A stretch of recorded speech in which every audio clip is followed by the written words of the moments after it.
We're doing it live on time. This never happens. Everyone actually showed up for a wonderful panel. We actually had comic book news happen this week, which was absolutely shocking. This never happens either. So I should have a good panel talking about all these wonderful things and celebrating, Jim, a wonderful Chiefs Super Bowl. Yeah, wonderful. I was voting for him. My wife, I kept hearing like cheering. I'm like, what just? Oh, it was Taylor Swift.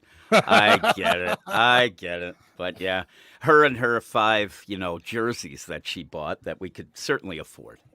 Jim, Yes. so I had my idea. What have you thought about it more to get her the personalized jersey?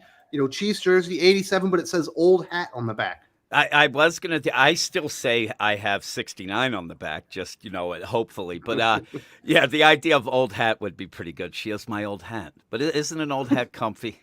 Isn't it? Yeah, you're used to it by now. Yeah. That's how it works, I think. Yeah, so we'll see what happens with Jim. Maybe he almost passed away this week. That used to be the thing that would happen all the time. But you're almost dying less and less. But before that, let's talk about 32 Flavors of Nickweiser. Also a member of the Think and Critical family. We've been doing the Comics Guilds on the Patreon, going through. We just finished Wanted. About to jump into Kick-Ass. We've been going through Planetary number 5. Mind blown, absolutely. Planetary has been. I'm still like, every issue gets wilder, weirder, crazy, and coming into this story as a super normie, I was just like, whoa. If you had to ask me how the story is going to end, I couldn't guess. 100 guesses couldn't even sum it up. But I've been enjoying it. Of course, revisiting Wanted because I've basically grown up around Wanted. It's been awesome to revisit that story for the X amount of times. But now I get to go into more frustratory for Kick-Ass because I remember when that came up, I wasn't as familiar with it, unlike Wanted, which was like a bread and butter for me. But love doing that show with you weekly, Wes, and happy to meet all the aficionados in the chat. Let's have fun today on Saturday morning. I already had my bowl of cereal, so I'm ready. I already watched my Tom and Jerry too, so I'm ready. So you're a big Tom and Jerry guy? Dude, the original Tom and Jerry, original Looney Tunes, still some of the best cartoons ever. You can all have your French films that are all about weird sophistications and drinking your pinky wine glasses. I'll stick with my great cartoon violence. As I was a kid, I always thought Jerry the Mouse was the hero of the cartoon. But now that I'm older, I realize Tom is just a victim of all of Jerry's violence. He never really does anything. No, Jerry's an asshole. Yeah. Yes, he's like a homicidal maniac. Just thinking of ways to murder this cat. He's so entertaining that way. And then when he gets the bulldog to help him out, especially when Tom goes after the bulldog's son, oh, that's when you know it's on like Donkey Kong. Like, oh shit, you never mess with the son. And then Dad shows up. It's kind of like the Undertaker bell's about to go off. Like, oh, you just picked the wrong one to fuck with. Absolutely. So it's weird, looking at cartoons as a kid and as an adult, you kind of see different things. Who else we got? We got returning to the channel, Josh. What has it been, a month since you bounced out on us? Didn't you tell us where you went? It's been about a month, yeah. Between work and the family stuff that was going on, it's been about a month since I've been on. So happy to be back. Ready to talk comics. Did anything happen? Did you have a birthday? Maybe a hot date? Anything? Nope. No birthday. Birthday's October. Hot date. No, not happening. Planning vacations, so got stuff planned for April and June. How about that? So in June, you're going to be in the same house with Aaron. You're going to be in the same house with Max. Did you make sure there's like a masseuse and stuff involved? What are you guys doing? No. We got Dallas Fan Expo, and like last year, we kind of were discussing about how we meet up briefly for like a dinner and try to catch each other during the show. And I was like, why don't we just get it like an Airbnb? Why don't we just spoon together? Yeah. So found an Airbnb. We all have our own room, which is kind of nice. And I'm gonna cook. That sounds way too straight. So that sounds way too straight. Yeah. I don't know if I'm right. for that. That's not okay. It's okay. I'll come too, and then I'll start. Okay. Well, see, I'm actually gonna do that. I'll see you guys in Dallas. Heck yeah, very man. nice. I'll be there in 2025, so I'm excited about that. And hopefully we've been keeping up with all the nerd stuff because there's plenty of stuff to talk about this week. We've also got returning to the channel. Jim, did you almost die this week? No, but my house almost fell down. Your wife almost died. Yeah, yeah. Well, we have that every week as well. I just don't get into that. But yes, we had a tree fall because and it's snowing now as well on the East Coast, and we had some snow, and our neighbors don't really trim the trees, and the one tree fell and took out our porch, almost took out my wife in the car. I was more worried about the car. The wife's already paid off for, so that is fine. But yes, I was fine. I was just inside, laughing. So I was good to go. Oh, so this time you were the one laughing. Yeah, actually, I told Wes that the kids actually were nice and started shoveling, and I actually ran inside and started pointing and laughing at them, and they didn't appreciate that, but it was nice. It was nice to have that. Well, it's good that you can abuse the children even when they're doing something nice. Yeah, that's always nice, right? Yes. Anything else happen? Otherwise, it was a good week. I know you had a romantic Valentine's Day, ignoring the wife. Yep, ignoring the wife, ignoring all that. We're too old to do Valentine's Day. It just doesn't work. So, yeah, it was a fine week. It was okay. I took my wife out, and I got her a nice little dress. We got flowers. We went out to dinner. I'm sure, Nick, I don't think you're married, but did you take the old lady out for a night on the town for Valentine's, or are you like Jim? Actually, we're going to go out tonight because we were hoping to go out for a family dinner between her and my kids. But one of the kids got ultra sick. But it's okay. She's better now. Tonight we're going out for heart-shaped pizza tonight. So nice. We are excited. It's a Nirvana song, I think. Isn't that heart-shaped pizza? Yes. Yeah. Oh, dude, I'm gonna eat myself into a coma. I seriously, I hope to wake up in like the 5th dimension. It's gonna be great. There you go, Jim. You need to get back on the romance trade, buddy. What are you saying? I should get on like Tinder or something? Or? No, I'm saying your wife, man. My wife. Maybe. Yeah, she wouldn't go. It's always the same. You'd be like, I got us reservations at the best restaurant in town. She'd be like, with you? Nah. Anybody else, I'd have to consider it. Who am I going with? She'd be all excited. That's not happening. Oh, wow. Aaron, you didn't have a romantic Valentine's either, did you? I did have a romantic Valentine's Day. Of course, I am Lobo. I hunt alone. I need no one. I went out to dinner with a friend and then came back and watched some cheesy 80 rom-coms. I watched Don't Tell Her It's Me, also known as The Boyfriend School, depending on what copy you managed to pick up of the Steve Guttenberg classic. And then I watched Just One of the Guys, another seminal 80s touchstone.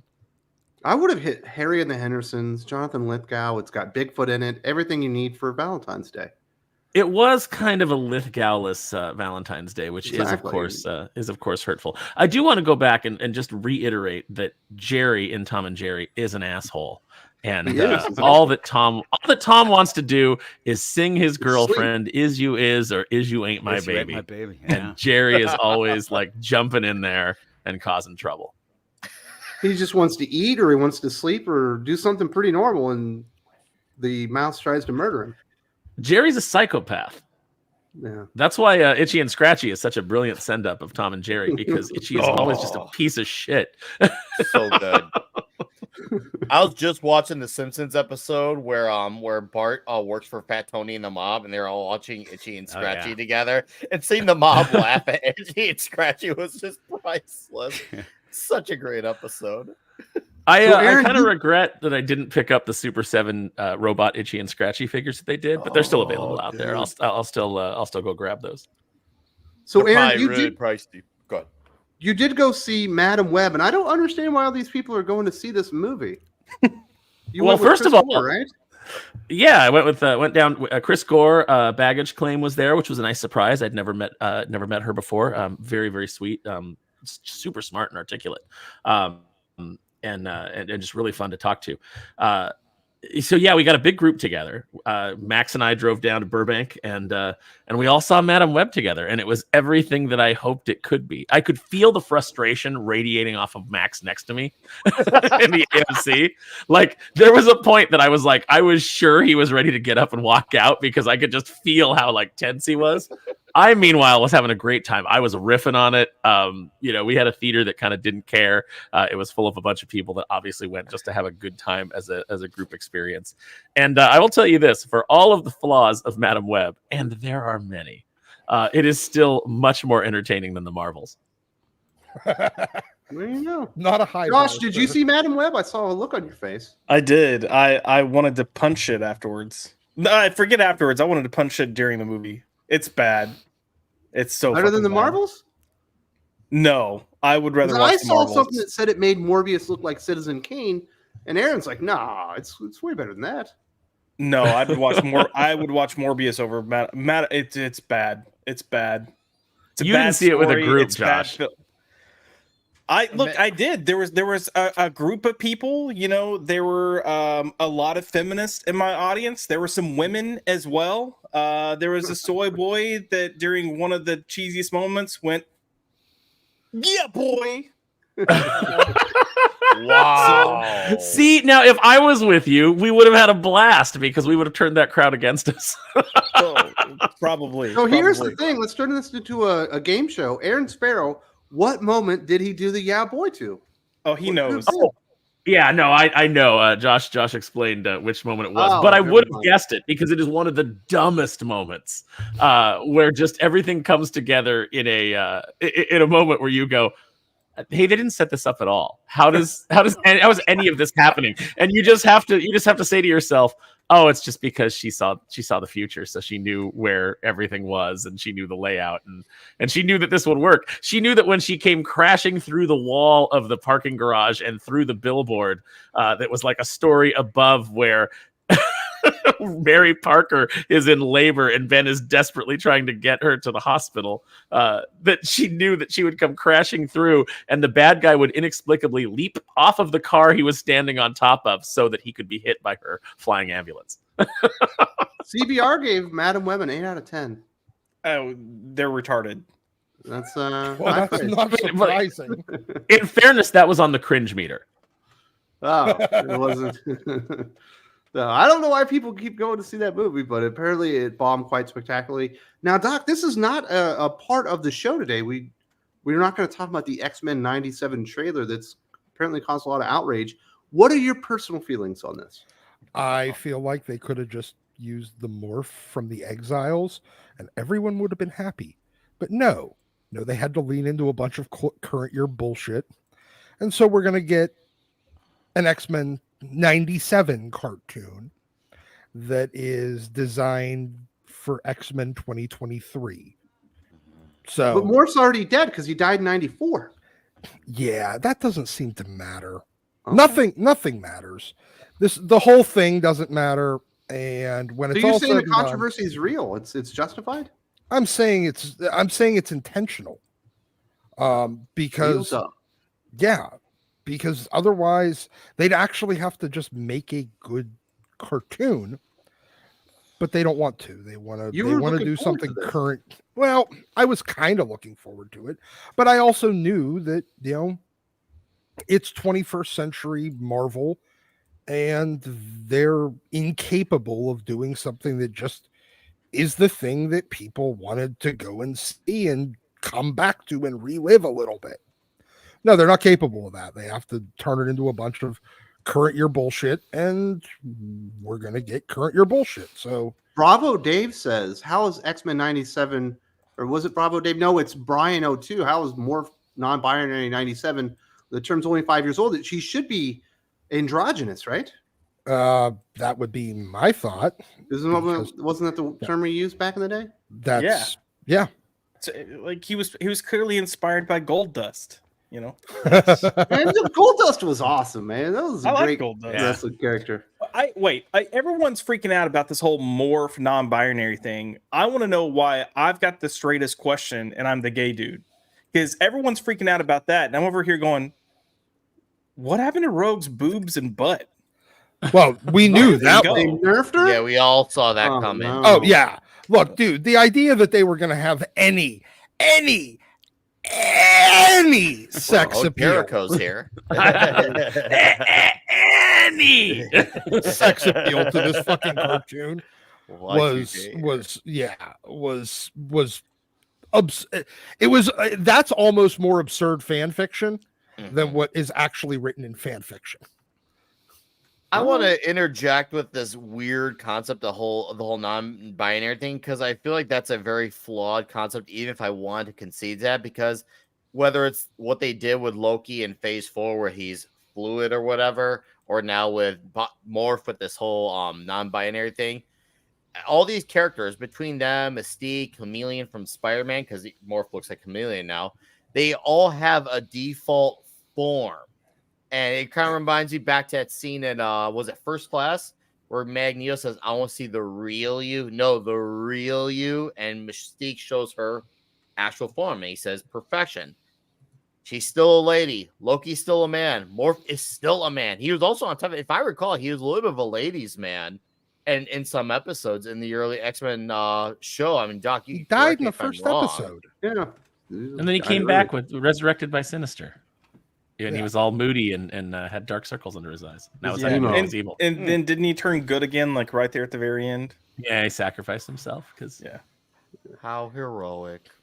Well, let's hear from the peeps. We got some super chats to get to. Lane Kramer says, half the time we see all the total number of issues in a story has fans go Optimus Prime. Marvel must be stopped no matter the cost. Q Yule got the touch. You got the touch. Bum, bum. 45 issues seems absurd for anything. For an anything. Yeah. I love the idea. Marvel must be stopped, no matter the cost. I'm still back on the whole gender fluid thing, and they don't sell that at the auto parts store. I thought gender fluid was just a can of Bud Light. Yes. Oh, that was good. You guys are terrible. Yeah, we definitely need to stop Marvel. I was ripping my hair out over that news. Adam Frey says, please buy Aaron a beer for his viewing and support of Madam Web, the highest grossing superhero film of 2024. And the best superhero film I've seen in theaters this year. Yes. Wow. So it's the best movie since the last movie. And until the next movie in 2024. It is the best movie that you saw on a Wednesday in 2024 in Burbank with Chris Gore. Starting at 6:40. So I imagine if Aaron does drink beer, it's like it's got to be an IPA. It's got to be something that doesn't taste. Oh, good. it's not an IPA. No, IPA is like, kind of. Absolutely not. IPA is gross. Oh, what's your beer flavor then? What's your? I'm not a big beer drinker. Hefeweizen? I'm more for I'd rather have a smoky Scotch. Oh, you're a Scotch. Scotsman. That's even more pretentious than fucking IPA. But Do you have a silk robe? I like the hard. What makes you think I don't? You don't think I'm Hugh Hefner in it when I'm not on camera? I'm walking around like Supreme Leader Snoke up in this bitch with my gold lame robe. Like a big bedazzled cup for a scotch. Oh, my goodness. I do have a robe that's basically like Doctor Strange's cloak that somebody gave me for Christmas one year. That does not surprise me. Miss Maria called in today due to the snow. Well, hopefully you enjoy the day off. It's snowing again in the East Coast? Yes. That's so It's weird. we got Apparently the weather in Missouri is nice. That's what my family's telling me. Yeah, it was you know what? It was really nice here almost all week. And then literally Friday evening, it was one of those, when you were a kid and you knew it was going to be a big snowstorm because like the sky is just gray and it looks like it's only about 15 feet above you. It was one of those kind of nights driving. Nice. It was fun. We've got Gray from Wakizashi's Tea House. Hail to the aficionados. What is your favorite recent Batman story? Has anything caught your imagination lately? Because I'm out on Chip's Run. I do not blame you. If you haven't read Batman the Imposter from Mattson Tomlin, that one's a standout story despite not really being the Batman that I really want. It was really compelling, Josh. Yeah, agreed. We talked about that back when we were doing This Week in Batman, and it was definitely one of the better things to come out in a while. And then, strangely enough, the only other thing I can think of recently that I enjoyed was Batman Killing Time, which is a Tom King book, and I don't typically go that route. But that's how you get kicked off the channel, man. Yeah, it's getting off now. We would have liked Wakanda forever. Yeah, that's right. I'm starting to think, How dare you? Josh. Starting to think Josh's taste. Did you get replaced by Jimmy? No. Okay, let's be fair. I'm not saying Killing Time is great. I'm saying I didn't hate it and I didn't like rage quit reading it. and I've Josh done is saying that What a the ringing Batman has sunk endorsement. so low. It has sunk pretty low, though. really That's Detective's true. really bad. The Gargoyle of Gotham isn't very good. The No. Batman run is really bad. What was That's the City Madness or whatever it is not Yeah. great. either. what was the one why not Daniel Kimball Smith, but the guy that did the Rogue One movie? Fortress. Fortress, Batman Witta, Fortress Gary as Witta. well? Yeah, he did that terrible Yeah. Fortress book where Batman's tell like, they have people- insurance. It's fine. I won't. One thing I won't coming stop out that that's looting. pretty good, Batman First Night by Dan Jurgens. It's not out yet, but I've read the first issue. It's really good. So that might be Ooh, something there we to go. keep an eye on. Put that on your pull list there, Gray, Dan and maybe you'll like Jurgens that one. probably actually writes Batman as Batman. Yeah, it's assumingly. pretty good. That would help. But definitely check out Batman the Imposter if you haven't read that one. That was a cool story, although it is short. Miss Maria, I read Superman versus Meshi manga Super Foodie, and that's the one I think of as Superman versus Meatball, right, Jim? Yeah, the Superman versus Meatball. It's awesome. It's really good. It's fun. It's quick. Has I he suggest tackled it. like the habanero pepper or maybe the No, ghost chili yet? he does so many crazy things, and he's insane. It's just a weird type of deal. He seems very cheap, which is funny. You know, I can relate. And Cheap no, it's street good. food?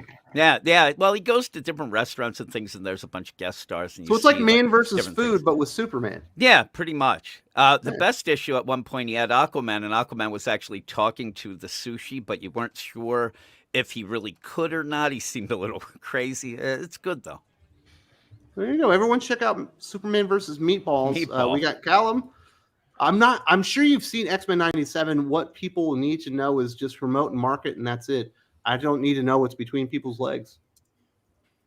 Well, then you can't read a modern comic book because that's all they want to tell us is what's between their legs. Mhm. Well, honestly, they really want us to tell us who they want to sleep with, mostly. Salad. Yeah. It's kind of It's like too the bad. it's like the activist or the vegan. They, you don't find them. They find you and tell you what's between their legs.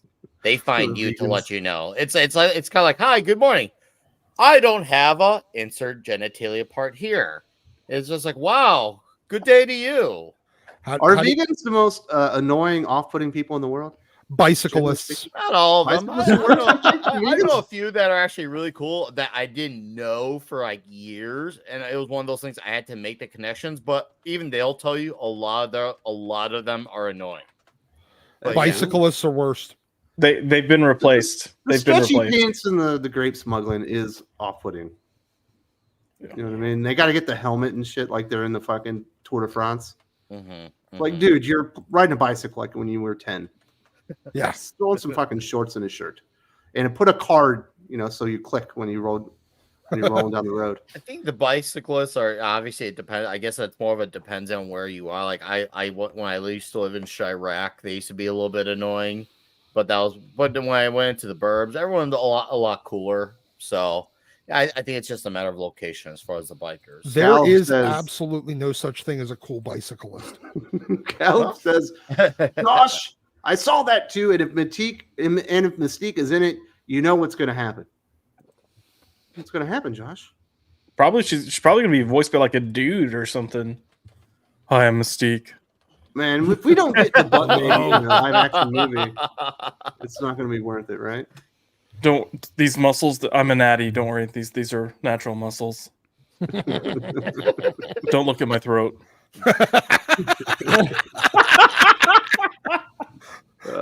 Nerdy Girl creates Carrie in the house. I fear what they're going to do to Gambit and hail to the panel. Oh, they're going to turn him into a cat lady. Well, they He's already did gonna that in go comics. full soy boy. You know what's Seriously. weird to me is like there's like a new voice actor for Gambit, but the original voice actor for Gambit is like playing Cable and somebody else. I saw somebody reporting, Really? and I was like, why would you do that? Why wouldn't you bring back the original cast? I mean, if they're already working, Maybe there. he wasn't really Cajun, and it was like cultural. Oh appropriation. God, yeah, I saw somebody today because somebody tweeted at me and was saying like what their perfect Fantastic Four cast was, and they said Alan Richson is the thing, and someone immediately chimed in and was like, "Is Alan Jewish?" And somebody was, and they responded, "Well, he's an actor, so I think He he can can act pass for Jewish." Jewish." Yeah. Also, like it's not like Ben Grimm is this nebbish Jewish person that is Wears the like you hat look at and him all and you that immediately go, "Oh, that guy's Jewish." It's like Mhm. he's a big burly dude, and I think that's actually more important to the character than than hiring an actor who happens to be Jewish. Well, yeah, don't get me wrong. It'd be nice if we had, Peter Parker who literally came from Queens, but instead we've got two Brits who have played Peter Parker. But as long as they can make you believe that an American or preferably a New Yorker is playing Peter Parker, that's the whole point. I mean, we all know Charlie Cox ain't blind, but he makes you believe that he's blind. Wait, Listen, I love believability. Shut up! You're not supposed to remind them, otherwise we won't get Charlie Cox anymore. They'll find a blind person that can't read, and then that blind person will die. Okay. Listen, I love Tobey Maguire as Spider-Man, but that opening scene, I'm like, oh, that 35-year-old man is running to catch the bus because his son forgot his lunch, and then he gets on the bus and he's the student, and I go, oh, okay, we're doing this, I guess. Cal says, and I don't care about Deadpool 3. I just wanted to move on and show something else. And it did. And did I get the Planet of the Apes and Godzilla New Empire? So I watched obviously the Wolverine and Deadpool Wolverine trailer doc, and it was so meta. I hated it. Basically all the way into the last 5 seconds. Yeah, I don't know if I care. I feel like this is the Iron Man 2 of Deadpool movies, where Iron Man 2 was nothing but a trailer for Avengers. Mm-hmm. And this is nothing but a trailer for, hey, we're trying to fix what we broke in phase 4 for phase 5. I think that's where they're at. I think they're in phase 4 and they're about to go into 5. But yeah, it's them trying to they're trying to unfuck the thing they fucked. And I don't know how you unfuck things. Generally, once you fuck them, you're there. Marry them. Time travel. Giving them too much credit. I think you're giving too much credit when you say they're trying to unfuck it. If anything, they're just going to mess up even more. I understand that they're going to. The result is going to be that, but they're trying to, at least through the trailer, act like they are attempting to unfuck it. And now they're going to obviously, pussy out on that. But that being said, they're at least trying to sell us like they're trying to unfuck it. And I feel like that's the vibe that I got off of it. So yeah, I don't think that Deadpool is as much Marvel Jesus as he is Marvel's Hail Mary. Yeah. He's Marvel's The Rock. He's franchise Viagra. Even The Rock's not franchise Viagra anymore. Well, so that's I know. gold. Well, that's what I mean. They used to call him franchise Viagra. So that's what they're trying to turn Ryan Reynolds into right now. We got Tommy reviews. Hail to my favorite Saturday morning podcast. I pre-ordered DC versus Marvel in the Amalgam Omnibus. Can't wait. Also, Aaron, Omega Prime is getting his sword. Hail. Nice. Is Yeah, that that's such a exciting good. No, that's exciting news. Yeah, so they hit one of the unlockable tiers on the HasLab for Omega Prime. So now he's getting the sword. The more you do, that it unlocks more bonuses to the. Do you get a life-size sword? One that you can carry yourself? No, that would be amazing. That would be pretty dope, though, wouldn't it? I have plenty of life-size swords, though. Man, Anybody ever breaks into my house? Transformers fan, Aaron? Say again? It's a good time to be a Transformers fan, huh? It really is. Transformers and G.I. Joe, like we are getting a wealth of great stuff right now, be it toys or comics. So it's a good time to be fans of both of those franchises. I wish it were a good time to be a fan of Darkwing Duck or Thundercats, but unfortunately, you got to take the good with the bad, I guess. Absolutely. He also says, X-Men 97 brought back VAs, but to play different characters of voice actors. What the fuck is the point? Gambit's voice actor is now playing Cable. Midnight's Edge covered this in detail. I think is what he's trying to say. Look, Midnight's Edge. I know we're bitching about this, but we got to be realistic. So Chris Potter's the voice actor or the actor that voiced Gambit in the 90s. He's in his mid to late 60s now. If he were voicing Gambit, he would be like freaking Indiana Jones when you've got young Indy there sounding like a fucking geriatric dude. Like I actually agree with you, Josh. Yeah. I get the idea of having the original voice actor back, but a lot of people don't sound the way they did 30 years ago. Mm-hmm. And have you heard the guy who's voicing Wolverine now? I've heard people say it's the same guy. If it is, I couldn't tell you because it just sounds like a rusty, weary old guy. And the thing is, this show's supposed to take place after where the last season left off. I'm like, okay, well, this guy sounds like a senior citizen playing Wolverine. So Well, I'm Wolverine's okay like with that. 2 years old. well, I'm then okay he with should it. have been old man Logan. But that's the point. I see the voice doesn't match how he looks at all. At Yeah. least with the original voice, it matches. I'm Obviously, upset they didn't perfection. bring back the Pride of the X-Men Wolverine voice. Yeah, Aussie Oh, yeah. Wolverine. She's not joining the X-Men, is she? No, love. Oh, she's just a kid. Put my clothes. Oh my goodness! Apparently, that was a hot button to get a response from everybody simultaneously. Lane says, "Support Tomasi. Pick up Sinister Sons #1. I loved it. Oh, wow. Yeah. I did not feel the same way about it. Like the art fits it, but I've already seen the Super Sons fight like the Legion of Doom, but kids, led by Rex Luthor. It just kind of felt like the same to me. Mm-hmm. But I do like Tomasi. Definitely support him when he does his Ghost. Yeah, I Ghost told Lane Machine too. stuff. This first issue was to catch up people as well. So I'm Halo gonna and wait until next Hornsby? one. Halo and Hornsby from the Ghost Machine. That was one of my favorite stories in that Ghost Machine one. So I was Halo and Hornsby from Tomasi. That looks really intriguing, fascinating. The whole concept of good and evil, but switched families. That looks fun. Yeah. So I didn't really expect much from Sinister Sons #1. I wasn't like super looking forward to it, but it's too bad DC didn't prioritize Tomasi like they probably should have. Grateful Dog. I finished Robert Venditti's Exo Mana War run. Chef's kiss. Absolutely. I've got a signed edition of the deluxe copy of Exo Mana War Volume 1 that Drew got me. That's signed by Robert Venditti this past week. It was absolutely amazing. I love it. It's going to my collection. It will be prized and treasured, and that is one of my favorite stories of all time. Like it's in my top 2. So you are in good company there, sir. Robert Venditti, Exo Mana War. If you haven't read it, fabulous run. It's about 50 issues. I think there's a couple of tie-ins to events that are extra to it, and it's absolutely amazing. Callum Lyle. I like some of the voice actors they picked. One of them is Jennifer Hale. She used to voice Black Cat, and she's voiced Jean Grey several times. Yeah, Jennifer's good voice actress. You know, I say Jennifer. I say Jennifer as if we're on a first name basis, her and I. your pals? But we're not. No, but Jennifer Hale is objectively good. They had a Wolverine podcast that Ben Percy wrote. It was like an audio drama, and the guy they had for Wolverine there was the main dwarf from the Hobbit movie, and he was really, really good. Thorin Oakenshield, Little person. Yes. Richard Armitage. Yes, that was the voice of Wolverine for the 2 audio dramas they did, and he was awesome. Oh, that'd be crazy good. Yeah, Steve Blum does a really good job too. Like he's very recognizable as Wolverine. So I'm surprised they didn't bring him in. So everyone is talking about the voice actors, but nobody wants to see the show. Is this going to be successful? I think the first few episodes of X-Men will get the people who will be very curious, and then they're going to decide after 2 or 3 episodes that they want to stick around. Because you're going to have people who are going to get baited no matter what.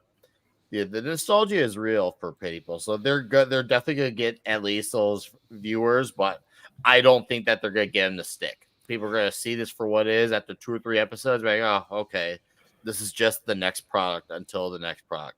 I And then think they're gonna tune out after.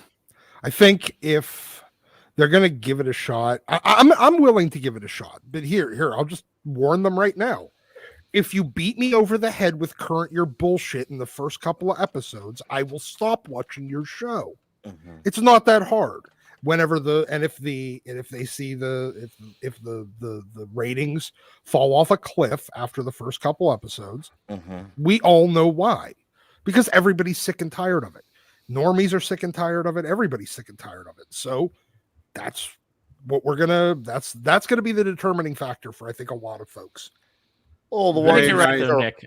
I think Nick, you're right. They're basically appealing to an audience of the curious.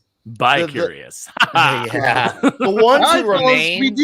we do need to say hello and shout out the Patreon supporters on Thinking Critical. If you have not checked that out, there's a link in the video description. Thank you very much to Gary Rosenberg, aka the Gargantuan, the protector of the Titan Terrace, as well as Mr. Lou, the hero fighting his deep dive, protecting the people of Marinara Bay. Thank you very much to all the Patreon supporters. Got lots of great stuff going on there at the moment. And let's get into Blood Hunt, or we will be talking about voice actors for the next 45 minutes, apparently. But this apparently is a monstrosity. I saw the solicitations came out, and I started doing the math in my head, Jim. I was like, well, if all the limited series are only 3 issues, and that was a maybe, it's going to be at least 43 issues. It turns out they are not. This is going to be a 45 issue plus event comic book about Marvel heroes fighting vampires. And of course, it's got to be every Jed MacKay character he's working on. So it's Doctor Strange, Clea, Tigra, Hunter's Moon, a bunch of characters no one cares about, the Avengers, and then obviously Spider-Man, because you can't have an event without Spider-Man, and Blade, who obviously makes the most sense. But talk about just a way to make me not want to even invest in the first issue right out the gate. Yeah, well, the thing is, it's great because it's coming at a time where we're not getting overblown events. So it really fits in. I mean, we just are getting out of Gang War right now, which is just a debacle and just way too many issues. The issues don't mean anything. Don't forget the droid war and then and all the things with the Star Wars stuff, and then over at DC as well, we had Gotham War and Night Terrors and all that. It's nonsense, and just the amount in a story that seems like you could just have it as a Jed MacKay crossover. Just do it in his books the way that it seems that he's going to do it anyway. But boy, some of these writers on these tie-ins are just not good. And to get 3 issues from each is just, it's bad. It shows you how bad they've lowered the bar on not just the quality or lack thereof in the stories, but who they get involved. They want people who are going to work for cheap. And when they work for cheap, they say, okay, well, now that we've set the precedent for people who work for low pay, that's all we're going to accept is people who are basically going to work for paper scraps. Yeah. And that sets a bad precedent for people who want to come in who are actually good, because they're going to want to fight for the work, as one should. Who do we have so far announced on these this shameless cash grab? You end up, well, one of the things I did see, Brian Hill on a Sons of Midnight deal, that could be cool. But there's I actually had a couple ones that I didn't even recognize the names. And I ended up going to look at what they did. And almost everyone have already blocked me on Twitter. So I couldn't even see it. But I'm like, all right. But yeah, some of these, I have no idea. I have basically done a couple tie-in little things in like those anthology books, but it's just not very good overall. How many? I was going to say, isn't the Black Panther writer, isn't their only credit the Marvel Voices book? That's the one that blocked me. That's the one I saw right away. And it was just a Voices deal. And Not promising. Wait. Also, Danny Lore. Everybody loves Danny Lore because you have the daughter of Blade. So you have awful writer, terrible character. So that's a good combo. Now, I guess the real question is, how many issues of the Pride anthology did you have to write in order to be qualified for this? That's at least one, it seems. So that's about what it is. Yeah, that's what it kind of ends up being. And they're still announcing some of the the books, obviously, but a lot of these are just who's that. Every time I look at it, I'm like, who? So it's a who's who of who. It's a who's who. It is. It is. So and when you do that, I even talked to some people. They're going to get the main book, see how that is, but. If there are some of these tie-ins, they're not going to mean much anyway. But yeah, I'm looking now. You have Erica Schultz, who's been when you get yeah, exactly. When you get a tie-in that is good and relevant, and it's the exception. That's always it's the exception, not the expectation, and that's a problem. Those tie-ins should mean something, or more so be like an icing on the cake. Like you don't have to read this, but if you do, you benefit from the larger picture. There's many stories in these recent events where you read nothing. Sometimes they're there as a name only, even where you could have read this in isolation just with whatever's the current story of a comic, but they'll make like a nod in one panel. Like that's considered your tie-in. That's your fucking tie-in. Yeah, it's pathetic that the low standards, but this is what happens. You get people who have incredibly low standards, and that's all they are fine with, and it's top to bottom like that. It's one thing when it's just the writers, but it's the people at the top doing it too. That's even worse. They're all in on it. Hey, hold on. Don't Russell, Duck. Don't give us shit about people with low standards. My body count would have been a lot lower if I had more standards. Yes. Well, do you guys remember the days of, like, you know, when crossovers were actually an annual event, and you know, they happened in the summer because people were off, and you know, kids were off school and they had more, you know, they were going to the liquor store more, you know. It sounds bad, but, like, you know, you were going up to, like, the 7-Eleven more, you were riding your bike up there because you had the day off, so kids were buying more comics, and you would get an event like Inferno, and it's like, okay, so, you know, all the stuff that's from the X-Men books, you know, that New York has been transformed by, you know, by the demons of Limbo. And so what heroes do we have that are centered in New York? And they would come up with logical stories for them to be involved with. Like, you know, even if they didn't cross over with the main titles, it would be like, well, in Spider-Man, Hobgoblin sold his soul to Nash Tier. So, you know, Spider-Man's going to have to deal with that. Or in Power Pack, you know, the Boogeyman's been transformed into this, you know, this demon now, and you're going to have to deal with that. Like, they made sense, and they mattered with not only within the context of their own books, but if you were really enjoying the story, they crossed over enough with the main event that it mattered. And you're absolutely right, Nick. Now it's just slapping a label on it. And, you know, so that you can get that logo on there and hopefully get a sale. Wait. So where are the kids going to the liquor stores? Well, once upon a time, I could go down to the local 7-Eleven. I got pick up beer for my dad. And you used to go get that was a thing like once 10. upon a time. I used to live in a town right outside of Chirac called Mills Park. And I remember I used to pick up stuff for, you know, my aunts at the time, and I was just a kid. That was at a time where a kid could go walk by himself to a store at be like 7 or 8. It was fine. And I'd bring the stuff back home, and they'd say, "Hey, well, you're go there. You could go get some for yourself." I'd get like a candy bar and a comic book sometimes too. It was great. I know. I just like. All right, Doc. the You're the liquor store X-Men joke. fan, right? This is a Marvel-wide event where they're fighting vampires. When are they going to break out Sunspot and just end the problem? Yeah, it'd be the easiest fucking solution. Sunfire, Sunspot, fucking Firestar. They've been trying to make her a thing for a little while now. Havoc? Yeah. Well, the plasma, I don't know if it necessarily does the same. Remember, if he cut loose, Doc, he'd become a star. So I think it should. There should be some UV in there. Yeah, you know what? Now that you mention it, you're right. So there's so many ways to end this quickly. Give Quicksilver a stick and tell him to run. Yeah. Or Jean Grey. Hey, Jean Grey, snap that tree. Yeah. Yeah. It's not the big threat that they think it is. No. And the thing is, though, Marvel already did this not that long ago. Hell, they had the entire volume 2 of X-Men. Their whole initial launch was them versus fucking vampires, and Wolverine becomes a vampire, and everybody becomes a vampire, and that's how fucking Blade Jubilee was a goddamn vampire for like 10 years. Yeah. We've seen this book before, Marvel. Not that long ago either. Doc, they don't care that you've seen it book. Look how many books that they just renamed the event. Civil War, Civil War 2, Secret Invasion, Secret Wars. Like they just rename everything. Like, oh, but look, it's got the name recognition. So you can just piggyback off the name. And that's what they expect. They truly believe that their audience is stupid and that they're just going to, invest it just because, the name is recognizable. They are banking on recognizability to lure you once again, more bait. And sadly, there are people who still get lured in by that. It's just like, we've seen this shit enough times to know it's just more bait. And Marvel is truly the house of idea. That was a good joke.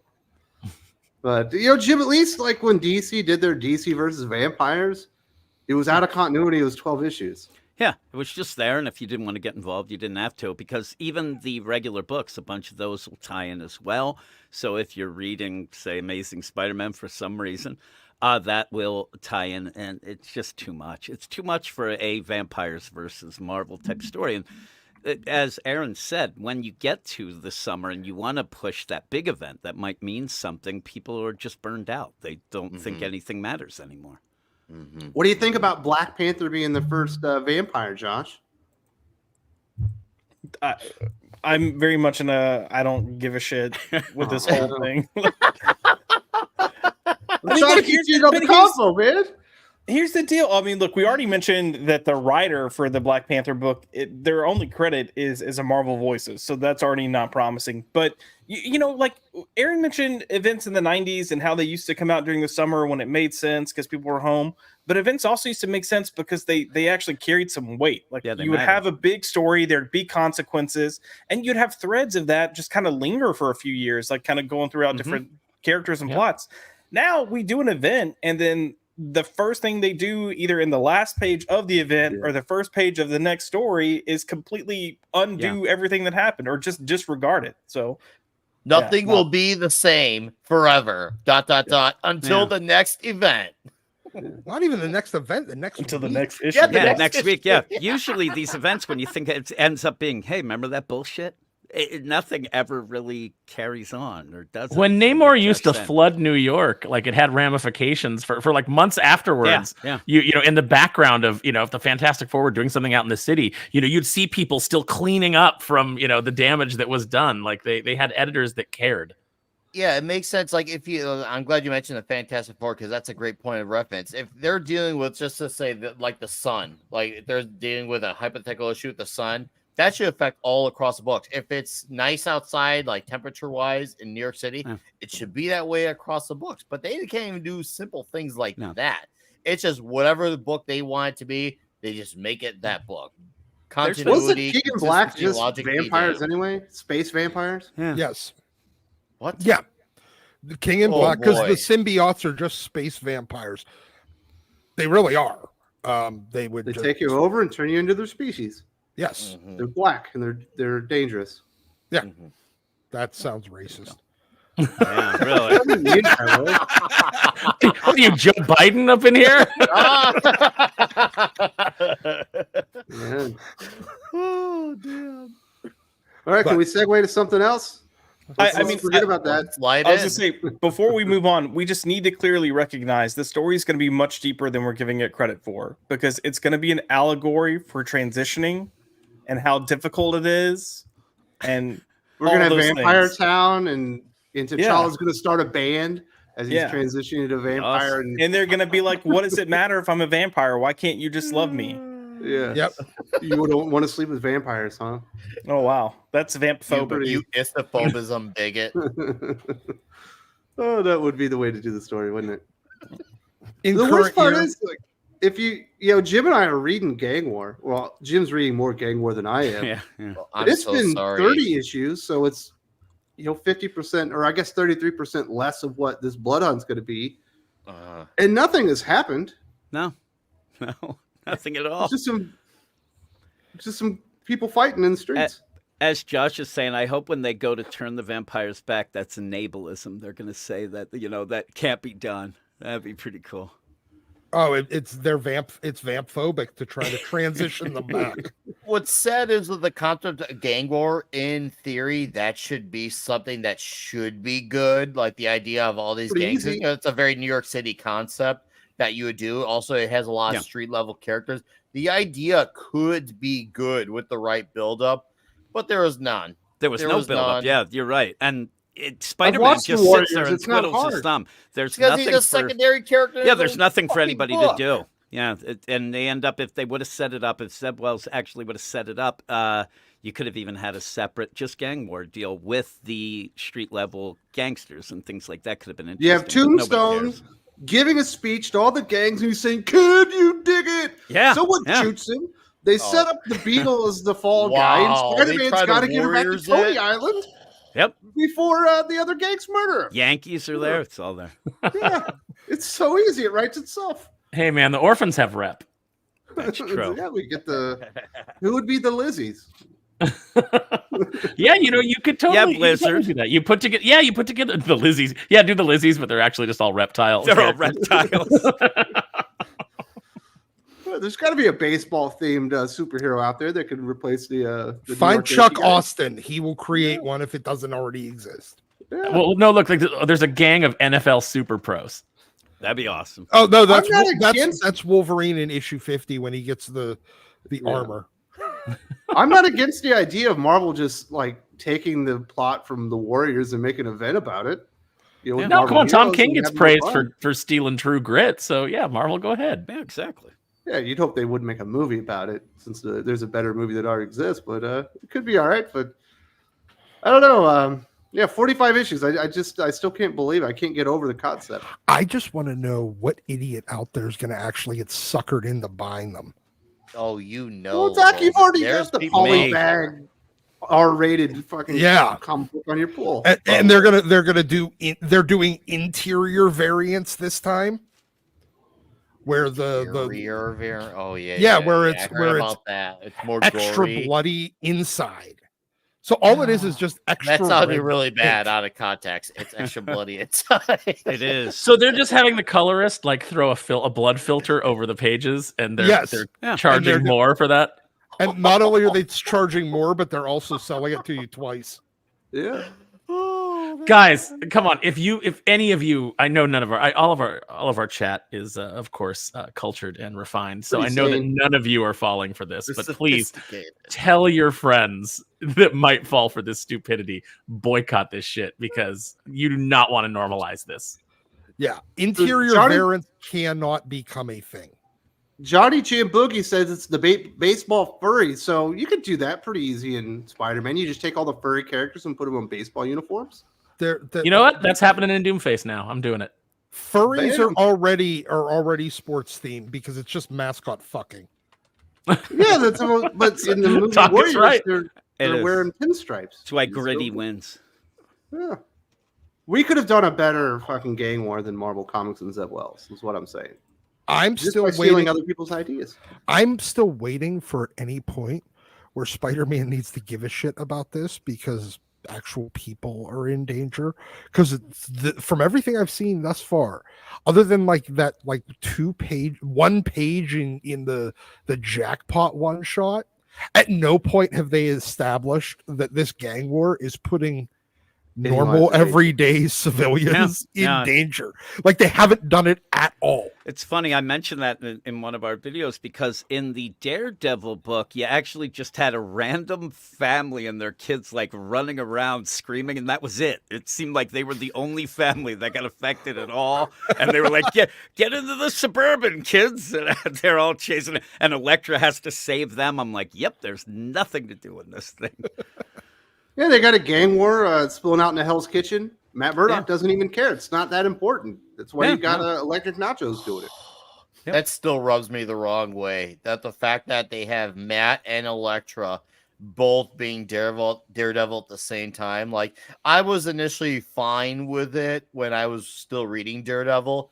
When Matt was in jail and someone needed to fill the gap, and on top of it, if you need to have someone be it for a temporary time, it kind of made sense. They have a relationship. She's already very formidable.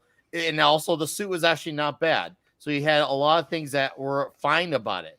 But the fact that they have Matt now being a priest and having him be Daredevil, Well, I'll make it work for you, Nick. You end up having the announcement, oh my God, there's a gang war happening.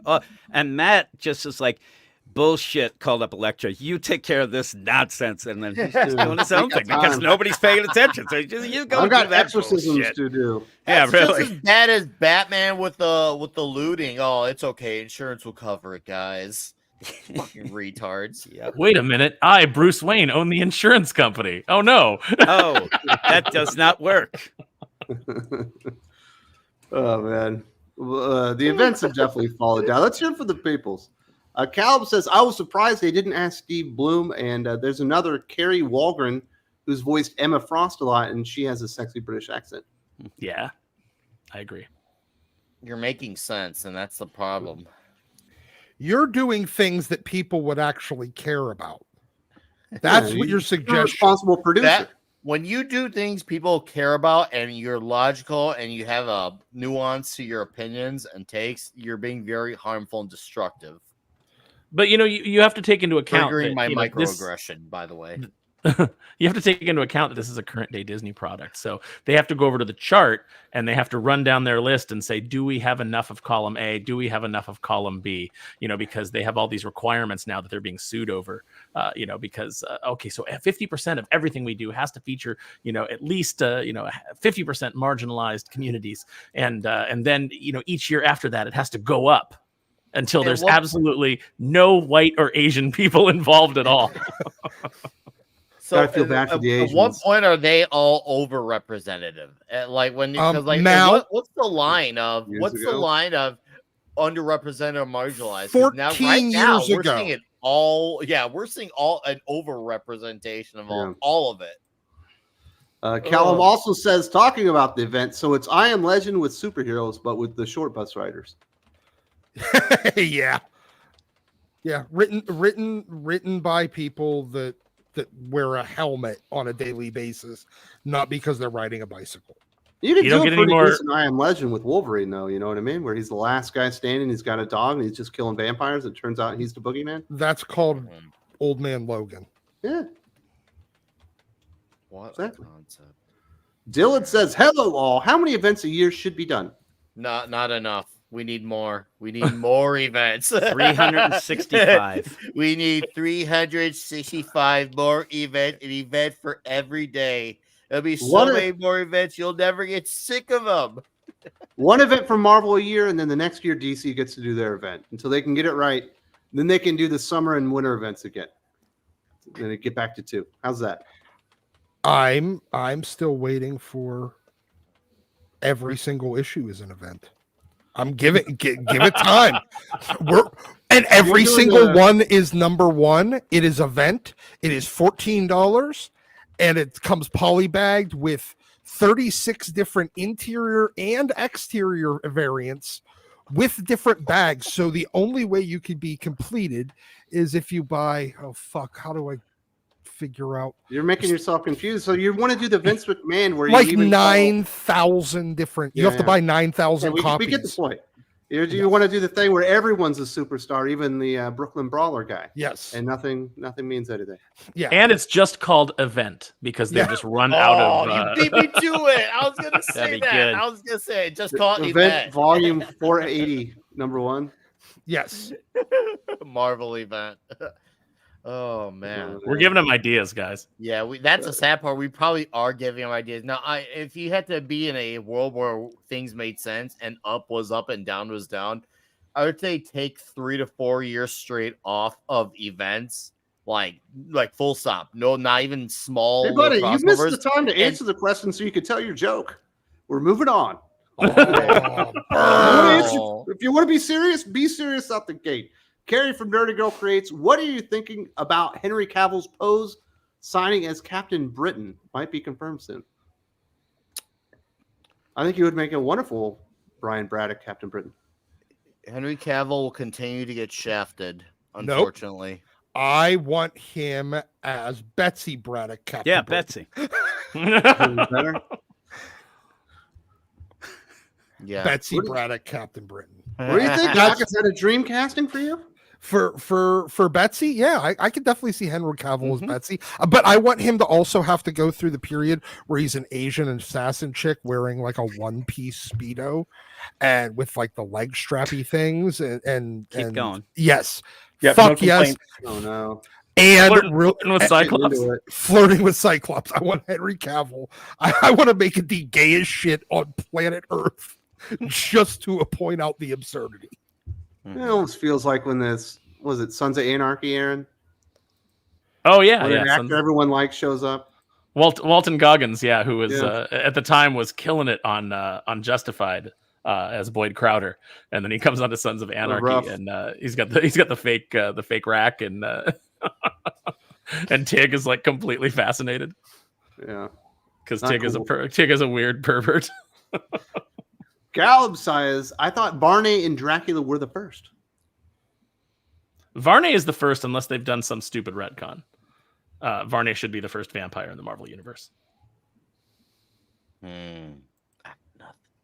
Doc, you're the Marvel aficionado. Are you going to jump in here or what, buddy? Honestly, I was never a huge fan of the more like horror side of the Marvel universe.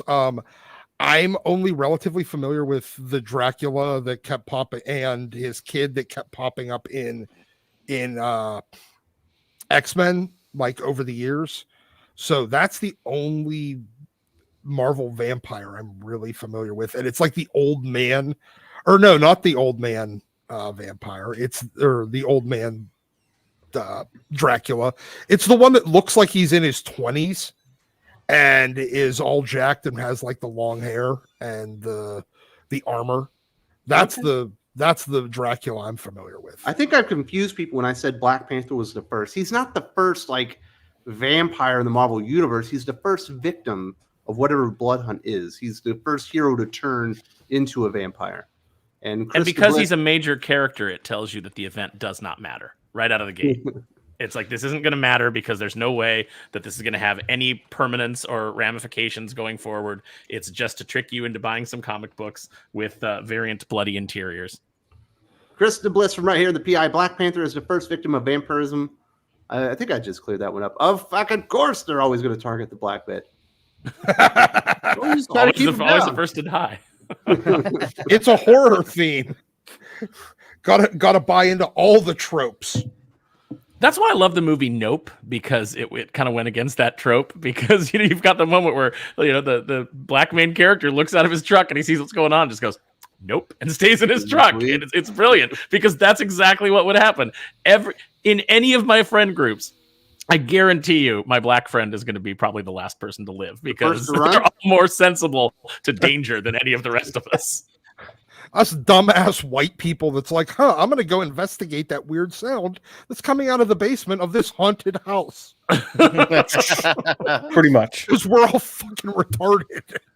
I wanted to say, Wes, when you were talking about Blade, that deal, or not Blade, I'm sorry, T'Challa, it seems like in the description of that, they're going to say that he was the first vampire, that there's going to be vampire roots in it. It's nonsense. I'm telling you, it's really, you have to read this list. It looks really ridiculous. So vampirism will have originated in Africa. So they want to do like some fucking Queen of the Damned bullshit out of this. Yeah. Mm-hmm. Really, this lady who's doing it said that it's going to be, we're going to show how there's the separate vampire bloodline that is the royal.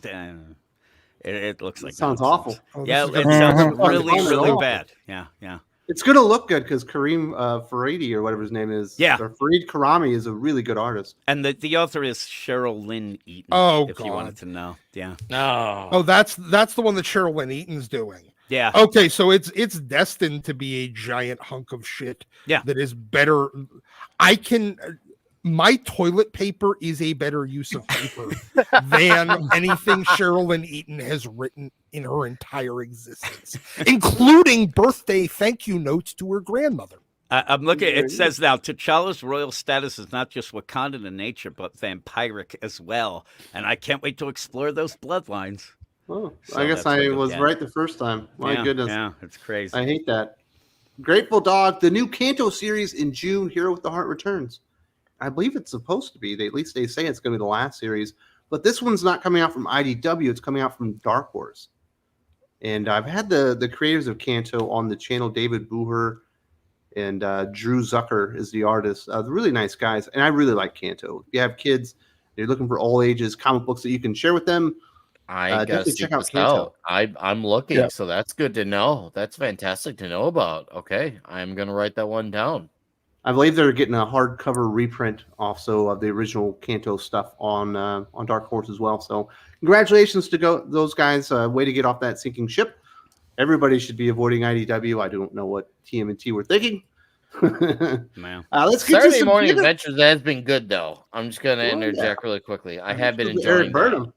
Yeah, Eric Burnham is absolutely. And trust me when I thought it was gonna be a disastrous book, but no, nowhere near it.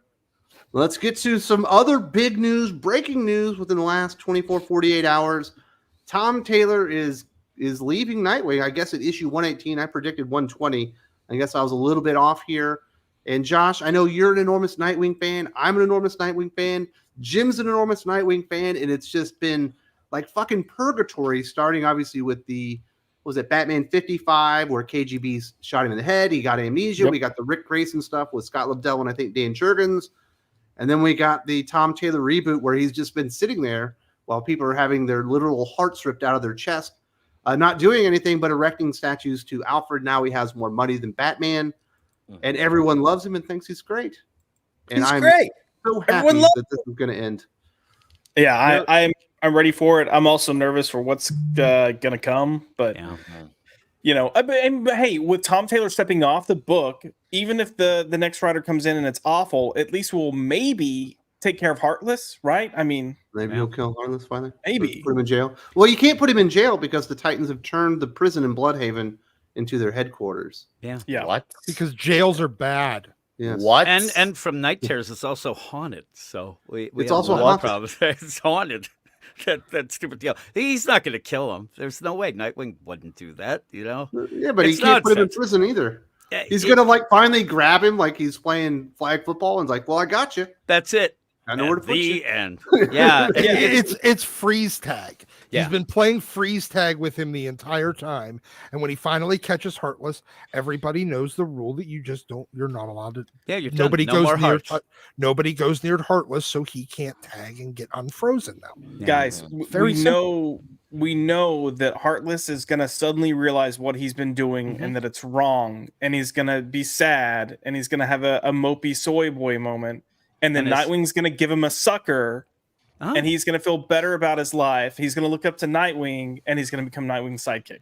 and his stolen heart will grow 3 sizes. That 3 day. sizes. I thought he was going to corner. He was going to finally corner Heartless, Man. and Heartless. He was going to say, "Hey, you can't be ripping the hearts out of people." And Heartless was going to say, "Oh, it's okay. I'm trans." And then Nightwing was going to say, "Oh, I'm sorry. I didn't realize. Go ahead and do what you want all the time." I Josh, thought he is was this gonna true? say- Pop sequentialism says abandoned prisons are the hot new wedding venues. Is that real? Wow. I mean, you know, it looks like I can believe that happening with 2 different communities. I could see white trash people being like, "Hey, babe, let's get married in prison. That's where we met." You know, I got drunk and threw up all over that cop car. I'm You from a stole- small town in Missouri, and we would not get married in prison. You get married in church. You stole from your sister. Oh, we can't go into the church house. We don't believe in that no more because that pastor there, he doesn't like us, and he said we needed to get right with Jesus. And I like my beer too much. I guess with the abandoned prisons, I guess they're just trying to put the blood in Bloodhaven. So makes Yeah, maybe, sense. You know? Dick and Babs can get married in an abandoned prison. Yeah, I haven't heard about this, but I'm looking it up now because I want to see pictures. It sounds stupid enough to be real, doesn't it? I Yeah. guarantee there's a whole lot of Pinterest boards on this exact thing. Man. The fucking season 3 of damn what is that? The Walking Dead ruined abandoned prisons for everybody. Yes. Oh God, what'd they do? They just sat there in the abandoned prison Yeah, they stay in What? the abandoned for prison all two season. seasons. Yeah, it's because they didn't have any money because What AMC was using all their money from that they were making on that to fund the final few seasons of Mad Men. That's why. Oh, Wow, that was pretty boring. Holy shit! That's why they also stayed on the fucking farm for like 2 years. Why does no one during the zombie apocalypse just hole up in a Costco? I mean, they're essentially big brick buildings. There's only one real entrance that you would have to defend from invaders. They've got their own generators and tons of frozen food. You could hole up there for a while. I think some Costcos might even have guns. I think some do, but yeah. Oh man, I think just- that Costco would attract a lot of people. I think Yeah, that's but the I problem. mean, you know, Yeah. yeah, that's I know- that's the main problem. But it's You- probably pretty defendable and it's got a lot of supplies. You It just get a would group ha- together and it would attract the smart people, and a lot of these shows they tend to put idiots on them. So Aaron yeah. would go full Korean LA rioter thing going, huh? To sit on the Rooftop it'd be a rooftop Korean, man. And I'd get I'd some have other, I get some legit rooftop Koreans. Be like, come on, guys, I'd give This me a Costco is dollar ours. we can do this. You don't want to go to that prison and get married. Let's do it here. Getting married into Costco. Jim, but this thing can't happen soon enough, Jim. It's been long overdue. Yeah. He literally has done nothing with this character for 3 years. Yeah, and the thing is, if you like the run, he still seems to be on Titans, and that'll just be what kind of Nightwing was anyway. You know, you had the Titans in that book so much, and the weird thing is, leading into this ending, the story seems to be based on the idea that Nightwing can't leap, and that sounds like the stupidest idea. I'd He rather lost his have confidence to jump. vampires versus Marvel than just the idea of he can't leap. I don't That's even like get that. a Disney straight to blockbuster movie. Yeah, really. The NBA player that forgot how to He jump. forgot to and leap, and then kid- the next thing there's a donkey kicking field goals or something. But yeah, so like I said, I can't leap, but that's because I'm an old, asshole. But the idea of leaping, it's so bad. But then also, plot of yeah, Air Bud. it's just bad. It is Air Dick. I would watch a movie man. about a donkey that kicks Yes, field goals, but exactly. then again, I went to see Madam Web, Yeah. so I don't know if that's really a bar with One which of things the should things be judged. to look at too is, well, we have Ram V's run ending, we have this run ending, and a lot of things are ending seemingly Apparently, around Batman September. Superman is ending. Yes, and Yep. yeah, and a lot of things seem, and traditionally back in the day, you'd have, and Josh would know, you'd have DC did a lot of things in September. They do and I think that while I kind of, people argue about reboots or whatever, but I think that we have the big event with Amanda Waller this summer. I think that they're going to open up a bunch of new number ones, not a reboot, but a lot of new creative teams on a lot of these books and have new number ones for people to jump in around September because a lot of things seem to be ending then. And if you notice, a lot of these miniseries have been ending recently, and there's nothing really replacing them. So I think they're gearing up to maybe hit big around September with some new things, which would be cool. Wasn't Dawn of DC just last year? What's this, the afternoon of DC? Yeah, the thing is, and people said that when they did announce the Dawn of DC, they specifically said it's a year-long thing. So they kind of hinted that it would go, but then So Night basically, Terror's and all they're that Marvel bullshit. nowing their stories now. This is Marvel Yeah. now. Basically, is what they're doing Yeah. now. I think we're Okay. basically in the twilight of DC. And I Yeah. don't mean Yeah, because they did that exactly. DC And- versus vampires. I think and- that it's just because things are winding down sales wise. And like Josh said, a lot of people are going, hey, this is great, Tom. It's you have to wait to see who's going to jump on the book. Say Cy Teeny Spurrier Howard. jumps on Teeny Howard. Oh, There's that- problems. Steve right? Fox makes So- his DC debut. Yeah, I do Oh. think that if all this goes, and I also hear with Cy Spurrier's run on Flash may be ending at 12, which would kind of get in that vein too. And I think that you're going to see Tom Taylor on Flash coming up in the next run of that. I think that's why he's going to switch over because I heard that he wanted to get the Flash book before, and they gave it to Cy Spurrier. Can he just sit there and do nothing with the world's fastest character? Yeah. Yes. Running Oh, in you place. underestimate Tom Taylor's ability to write about nothing Oh, for yeah. years It'll on be end. running to stand still will be the tagline, and that's all it'll be. Yeah. Tom and- Taylor is a DC villain named Entropy, basically. Yeah, like yeah. that's just you get him on a book and it's like, oh my god. Well, and a lot of people like Tom Taylor, that's fine. But if you look, his runs don't last that long for various reasons, right? And he seems to kind of not really progress a story. Taylor's like King, where he has his fans up until he affects and damages the character that you like. Yeah. I said that the big thing with Tom King is you don't want him to write your favorite character because No, Right. never. Yeah. And the people who don't know those characters be like, "Oh, look at how They great think this it's the is, so greatest, and it drives you poetic." nuts. And until they actually have a character that they recognize, their voice, their Yeah. personality, their character traits, then they start to see the charade for what it is. But it's one of those things. It has to affect something that they are attached to for them to Bendis. see it for what it truly is. Like, oh, Bendis was ahead of the curve. Yeah, He he wrote was. one character for the last freaking 10, 15 years. Look, people liking Tom Taylor is not an excuse to keep him on anything. I mean, there's a lot of people that like a lot of things, many of which might be highly illegal. That does not mean that you give that to them. Look, it's all I gotta say is bye, bitch. Get out. Yeah, and that's the Time other. to go back He to is Marvel. That's what I'm he's saying. exclusive to DC. He signed Yeah. exclusive, so that's the thing. And so what They're that gonna means promote is him. they're going to promote him. Yeah, I mean he may Oh, yeah. be on Batman. He may be, the That's- big deal. Oh, That's what I was gonna say. Yeah. I wouldn't be surprised if he moves to Chip Batman. said he 'cause- was on Batman for 3 years. He's only been there 2. Yeah, Yeah. but Mhm. remember when Peter Tomasi and Patrick Gleason were supposed to be on Superman for 100 issues? Bendis Remember kinda that? ruined Bendis yeah. ruined Farm that. remembers. Pepperidge Farm remembers when they were supposed to be on 100 issues. Yeah. And then along came Bendis with a huge headline said Bendis Now- is coming. I'm like, no, do That not was a come. threat. I don't want you to come. Please. That was Yeah. still a threat. Yeah. We didn't realize it at the time. It was a threat. Oh, it But was yeah. not a threat. It was a promise. They Yeah, delivered. so Jim, during this Nightwing run, one of the first things he did that I remember is he gave Nightwing a secret sister that was raised by Tony Zuko. Mm-hmm. Did they ever do anything with that? Yeah, she's kind of hanging. At the one point, she said that she was going to be the one behind the scenes that would work on the prison reform stuff and all. Like, what happens in the Nightwing book? Tom Taylor will present surface level politics and then say that they're being taken care of in the shadows. Like, oh, this is a big. We'll take care of it there. And yeah, she's just hanging. I'm sure that she'll come in big for this ending and teach him how to leap.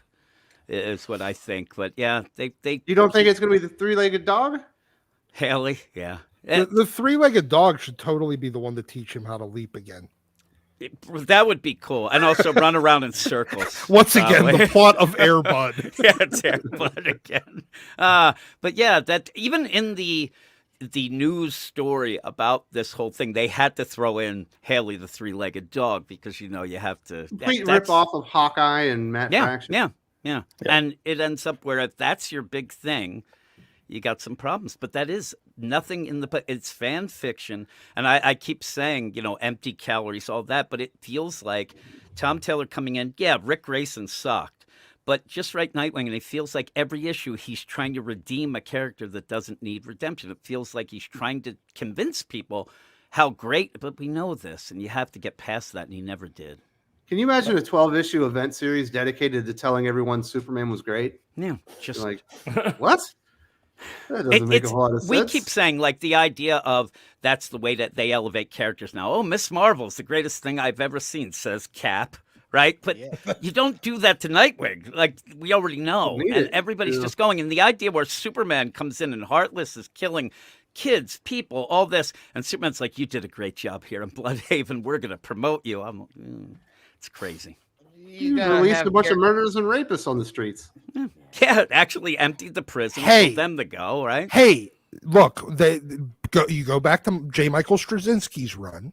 He definitely outed himself as a proud Democrat. And what do Democrats really like doing right now? Emptying the prisons and letting violent criminals out onto the street. Hey, he is there is absolutely a reason why just turned the stream into Fox News. Yeah. Why Superman? Why Superman would be promoting Nightwing? He's doing exactly what the party wants.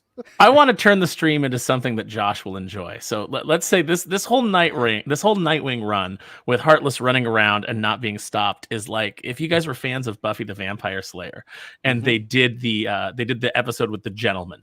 Hush, where the gentlemen come and the nursery rhyme is I think it's don't you laugh, don't you cry, the gentlemen are coming by, knocking at your windows, knocking at your doors, they're gonna take 7 and they might take yours. But instead of 7, they just kept taking hearts for the rest of the series. Like it was just never resolved. Just kept going. And through the rest of the seasons of Buffy, they were just taking hearts in every episode. That would be this Nightwing run. And then where's the episode Buffy becomes a pirate? Oh, fucking A. That's the equivalent of beer bad for Buffy. Yeah. Jim, you were kind of mentioning a couple things here with how some of these miniseries, there's nothing getting announced, and you mentioned September. I think what we're going to see, these writers are going to end their runs on these books. You're going to have these miniseries writers, the Tim Sheridans and Megan Fitzmartins and all that. They're going to step in, finish out the book. And I think you're right. September, we're going to see stuff because we already know we're getting Justice League back. Justice League is coming back. Yeah. And then the idea of the ultimate stuff. There's a lot of stuff that seems like it's going to hit. And like I said, DC got away from it, but September used to be that big deal. You used to have they did a winter event every year, things like that, all that event. And I think they realized the Dawn of DC kind of was working a bit. They derailed it with Night Terrors with a K. And I think they realized, okay, instead of rebooting, number ones and new creative teams, and that gets me excited. I want to see new creative teams, even on books. Everything gets stale. Everything like Detective Comics, even if people who like Ram V for some damn reason, it's just boring. It's the same thing. You get that book and you're like, okay, here we go again. I think they need some spark, and I think number ones with new creative teams would do it. I'm going to pitch the next big crossover. Yeah, it's going to be so we're going to get a good run going. We're going to relaunch DC and get people excited, and then we're going to interrupt it with the new crossover, Nocturnal Emissions. I'll go with a K. Yeah, with a K. It's got to be a Batman-centric event that they got to interrupt the book with. Even if it's not Batman, it has to sound like it might be Batman. That's right. Nighttime emissions. Confusion. So let's wrap up this Nightwing thing. So there's two things that Tom Taylor's done in his Nightwing run that I like. The three-legged dog. Who doesn't like dogs? Of course, you're going to like that. The other thing that they've been doing, Josh, is hinting that Dick might finally propose to Babs. Does he have the balls, and do you hope that he does it by the end? I mean, sure, but I don't think they're going to do it. Could that be tied in like that's the leap? At the end, like that's the whole deal. He leads to that, and that's oh my goodness. Exactly what it's going to be. Yeah, Jim. I think it might be. Didn't they get married in Dark Knight's Death Metal? Yeah, they did at the end. Yeah, and supposedly they should remember. But it was annulled as soon but as it was it won, right? Well, they won, and then they realized Batman was not really a priest, so it didn't work. I think. No, they had a stipulation that we're married now, but once this is over, we're single again. Yeah, something stupid like that. Yeah. Yeah. Try getting any woman to agree with that. I know. Let's get married. Well, you say that. You say especially Nightwing's now a billionaire. There's no way Barbara is going to let that slide. Yeah, there is 0% chance any woman will ever go for that one. And oh wait, never mind. I forget what I was going to say. I don't care. This fucking sucks. Payoff? No. There you go. No, that's Tom Taylor's run. All that and no punchline. Yes. So should they do a Firestar versus Babs for the heart of Nightwing like fucking event? That would be pretty good. Starfire. That would be Starfire. Could that be what Nocturnal Emissions is? That would be good. That's just the battle for Dick. The battle for Dick. Oh, can that be the name of the crossover? The battle for Dick? Somehow get John a K Kent, in there. What are you doing here? I'm here for a sucker. There you go. It works. I heard that we were battling for Dick. Let's. The K is silent. I heard battle. word. They're all getting married in prisons. It all works out. Oh my goodness! So let's hear for the People's Cow says on prisons. I think that's Tim Sheridan's happy place or the Navy. Oh God, Tim Sheridan. I think it's the docks. That's a scary thought. He will gay up Cruising on the docks. Little Tim Sheridan. That is his happy place. I still refuse to believe, Aaron, that when he wrote that dialogue, he wasn't implying that Alan Scott was picking up prostitutes. No, I think that it's got to be a quickie. If you want more time, we got to go back to your place. Yeah, I mean, just the fact that he didn't put in the, all right, it's going to be it have to be a quickie, and it'll cost you 10. That's the only part that didn't make it in there was you the want actual a party, because 20. why would you? Obviously, Alan Scott's been doing this a lot. He's familiar with the price structure. Yes, the actual solicitation did not occur.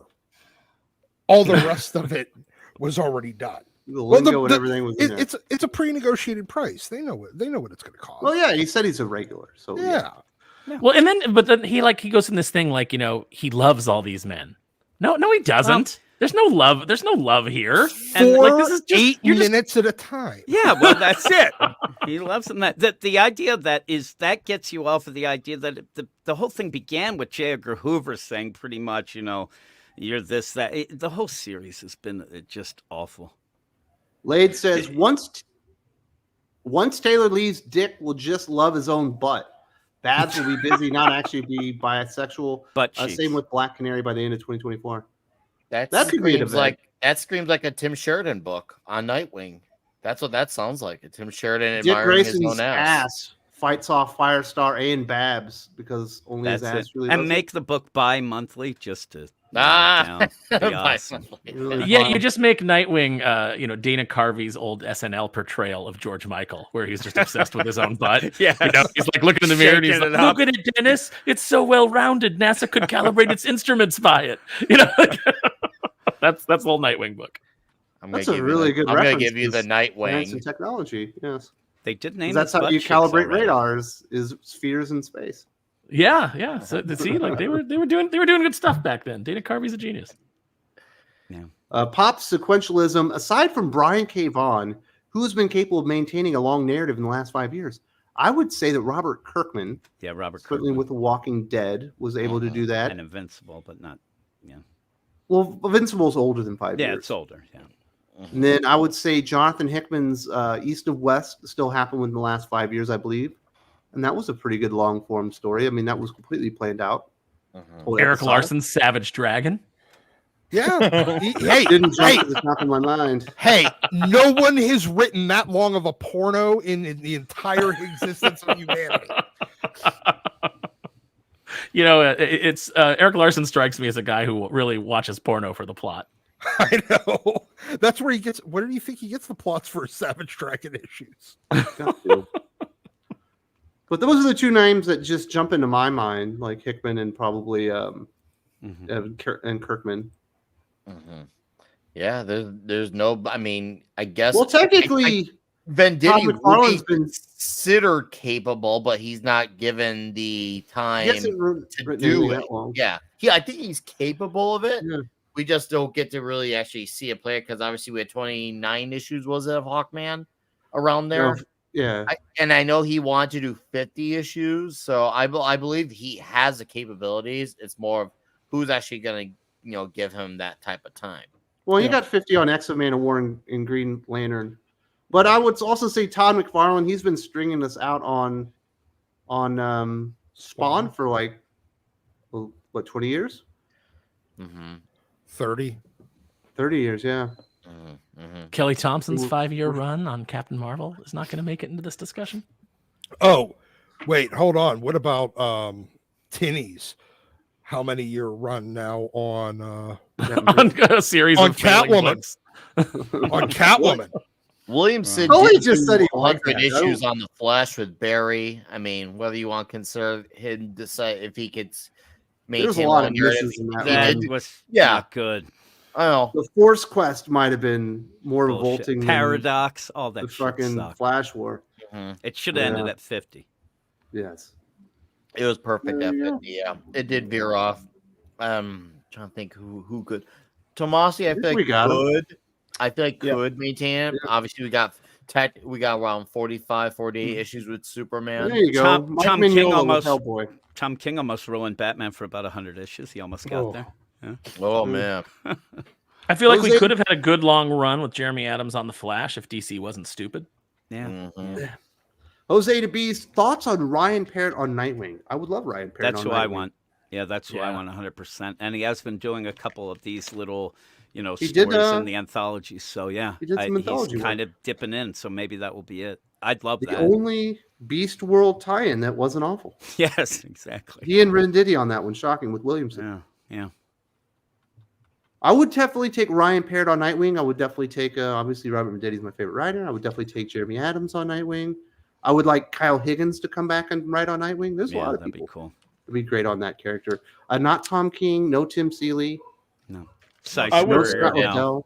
I'm gonna echo. Actually wouldn't mind Kyle Higgins coming back. Yeah, that'd be great. Because when he was writing Nightwing, he had a relationship with Batman News. We were getting scripts before they were getting published, but there was so much interference on his book that literally every arc. The reason it was so different was DC was forcing changes.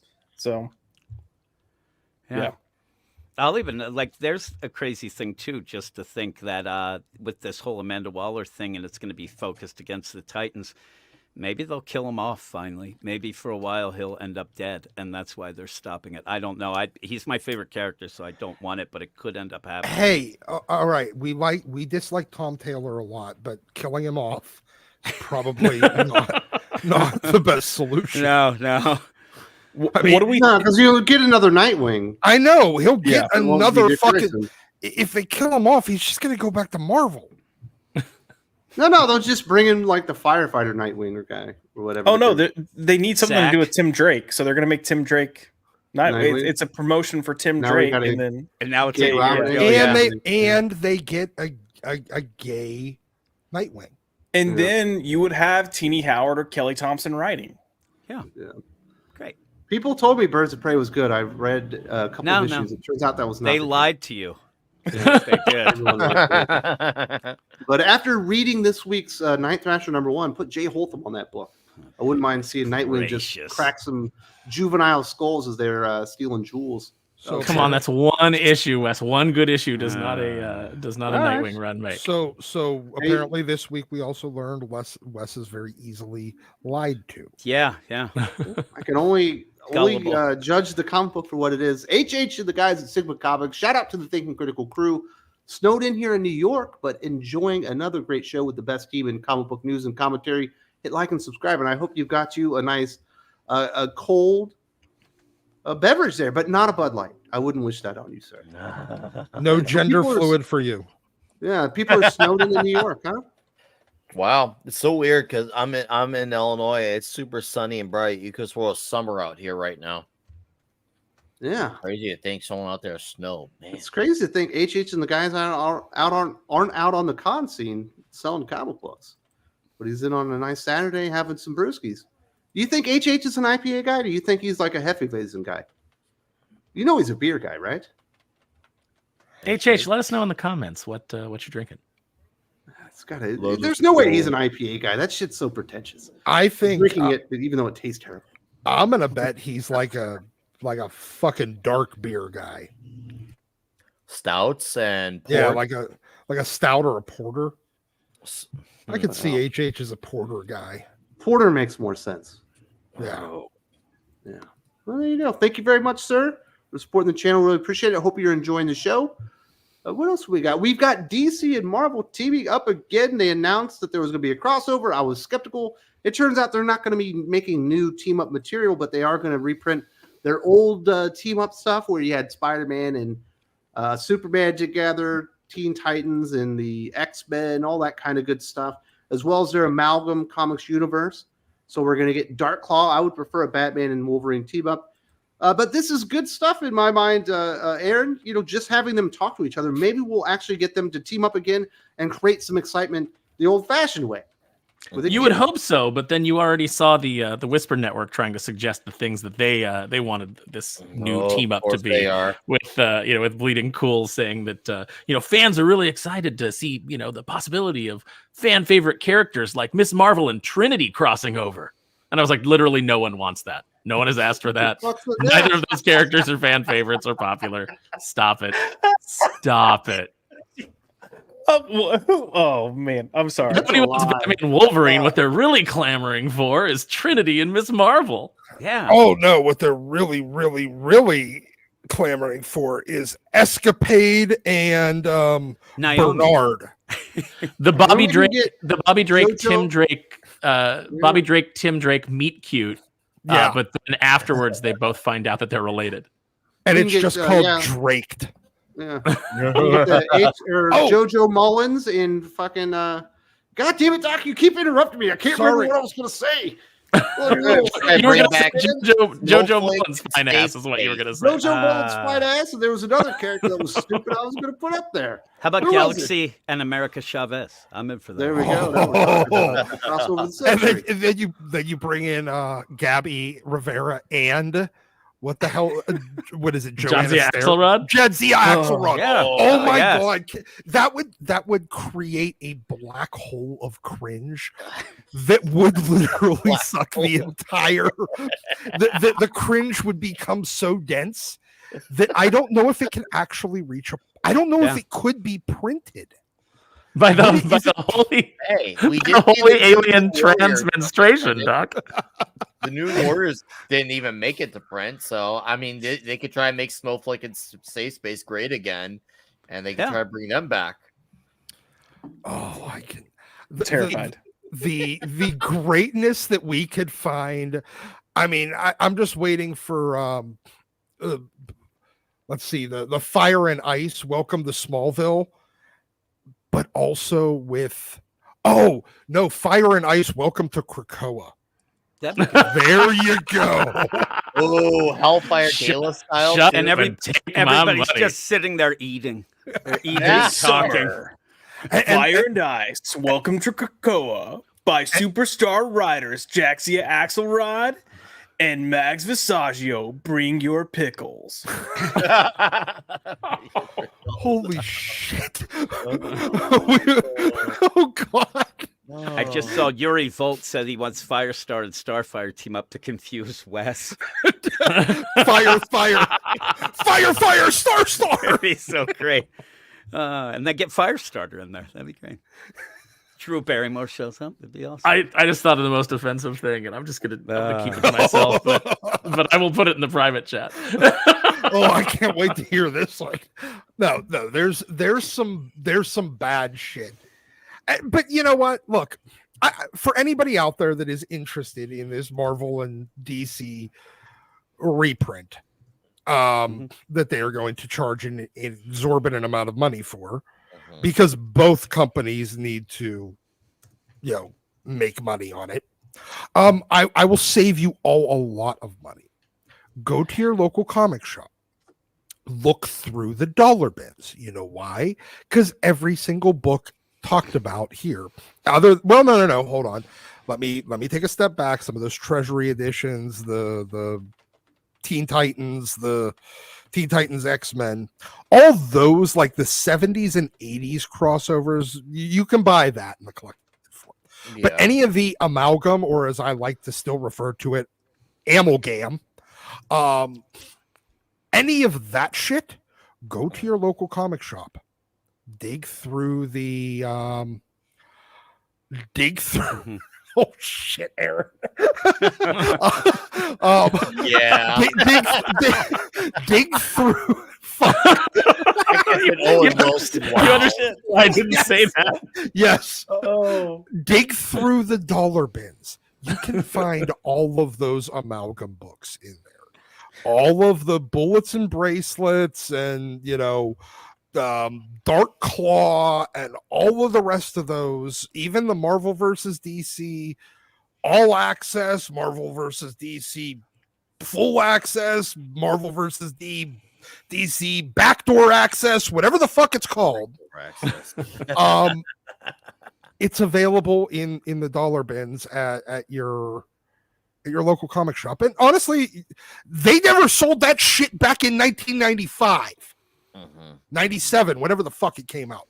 Go buy it now. Maybe they'll get a couple of their dollars back that they never made whenever they bought too heavily on it back in the day. You should probably get those copies also now too from those bins, because even if you get reprints, who knows what they might edit out on top of it that might they consider problematic or harmful or trigger their made up microaggressions. Get the original books anyways, because if any company is definitely going to change history on what was, it's going to be Marvel and DC. They still got the personnel in charge to do that. They're going to definitely. I know friends who had the DC Universe Comics app, and I've been told that if they find certain panels that they don't like, that they find offensive, they blur them out. Like you could be like reading a digital page. I've been given screenshots, and there's certain pages are completely blacked out on to be specific. I think it was the Marv Wolfman Perez run on Teen Titans, and some of the later issues around when it was called Tales of the Teen Titans around the 30s and 40s, right around Drew's contract. Apparently there's pages are completely blacked out. If you actually go look from online under the, let's just say, websites, special websites where you can go find them, you'll see what the panels that they edit out. And yeah, it's stuff that you could say, oh, I could see why they edited this out. Well, did they edit it out because the heroes were being heroic? Is that what they are? That's against what they want to have out there. Oh, I thought that much is clear. No, it's Nick's talking about special websites. He is. You don't need to censor Pornhub here. Yeah, that's fine. Wes is like, what the fuck did I just walk back in on? It's like when you see Wes come on and his face gets confused, and he just immediately like. Why is this demonetized? We're To not Nick's won't point, teach though, we're seeing a lot of this, and it's not even in comics; it's in regular books right now. That they're if they're not blocking it out or Stealth edit. blurring it, they're actually changing dialogue or changing the writing, and that's Scary. Stealth Yeah. editing. So, but no, like, look, honestly, if you're interested in this, if this reprint cash grab is what you're kind of hoping for, go to LCS and pick up the back issues. They could use the money from the original sales much more than they can from this sad I don't cash think there's anything grab. wrong with reprinting omnibuses that have been No, out it's- of print for decades, or not decades. Decades at this point. I heard a little bit of a rumor that they said they're going to keep an eye on if this sells and who would want to be involved because they're going to do new variant covers and things like that, and that it could lead to something, but I doubt it. But they did say that But that's just kind of variant in the covers. background. I'm saying they want to see, when they talk to people who would be, want to be involved in something maybe starting up again, but who knows? I'd rather Hey, have censoring all the Paper old stuff. scraps. Censoring all the old stuff is the ultimate variant interior. That is- I prefer a Wolverine Batman crossover written and illustrated by Mark Silvestri. I'd prefer a Spider-Man Nightwing crossover or something like that. I'd rather just have something new. They at this point they need to get back together and do something because neither of them are generating much good buzz outside of Ultimate Spider-Man, Ultimate Black Panther. Mhm. Yeah, I'd like a Bucky Nightwing probably would be what I've heard that they're trying to test out the ultimate idea. Their goals. They're trying to see how it sticks for a year and decide if they want to continue further after that. I don't know how much weight or merit it holds, but their goal is to see where it goes after a year to see if they want to continue it. So we'll see. I if wish that it- their goal was to do a year-long run in their regular universe of books that were good and see if they want to continue it. That would That's the be goal, though. See, that's my big issue with the Ultimate Run. I don't care that it exists because you can make your own story, but why don't they take their ideology fetishes and put them into the other books and work on their main universe and fix your issues there? Because it feels like the Ultimate Universe. And if you're out there and you enjoy Ultimate Spider-Man or Black Panther, hey, more power to you. I don't want to rain on your parade. But to me, it's just like it's a little bit of a cop out in a sense of, okay, well, we're gonna keep Peter Parker Damage and a side character in ASM being a Cuckosaurus Rex, but we'll give you the alternate universe where he has these things. You guys get the leftover story that doesn't count of this. I still feel there's a little bit of insult, and I can imagine if I were a DC fan hearing of Ultimate Universe, no.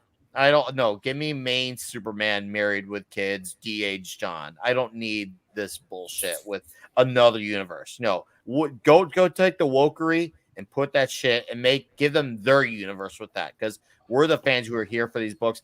We'll be here. We were here before them. We're here during them. We'll be here after they run their course. Are we sure though? Because most of us did leave. Yeah. We finally did. Well, no, remember we're going to start dropping dead at like 49. Surely, yeah. Yeah, Yeah, somehow it's we're all literally magically 30, the only 40 more ones who are going years to of drop dying. dead at 40 are the ones who will die suddenly. The rest of us will still be here. Anyways, That was a very, very dark turn you took there, Nick. But, In fairness, I mean, they do still look at their audience like we are 400-pound slobs. So they assume we're just going to have a heart attack. They assume we're just going to have a heart attack and die. I mean, because what can't you do? I don't know. Walk up a set of steps. man, say what you will. The Ultimate Spider-Man has a better writer and a better artist than I Amazing don't Spider-Man. doubt it. Ultimate Black Panther has a better writer and a better artist than Black Mhm. Panther. We'll see about the Ultimates. I know Dennis Camp is going to be on that one. I would say he's as good a writer as Jed McKay. Hopefully they get a better artist. Yeah. That Avengers run sucks. I think that the problem is with the Ultimate stuff too, and saying the DC, like Nick was saying, that you're trying to entice some people back to DC as writers, and they probably don't want to get involved in the main books either. It's one of those that it's kind of an easier way to get them back in because they could do their own thing. But that's why you get better writers, I guess. They come in. Well, they and don't do have to. that. They don't have to break in their story to deal Yeah. with some stupid crossover Exactly. that is going line wide. Yeah, and that's Hopefully why I they think, do an Ultimate Marvel crossover for a year. That'd be good. Yeah. Or Be lots hopefully of they fun. don't do any crossovers for a year. Oh, That'd is be that what better. we want? Man, a few years, ideally. Once again, I'm too logical, but they need to lay out that stuff for years, but they won't because, like Hollywood, they only learn from the wrongs of their mistakes, not the rights.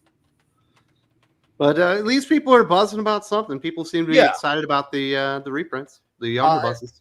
I mean, I hope that they're good. If they're unedited, that obviously is great, and that means people will actually get them and tell people about them.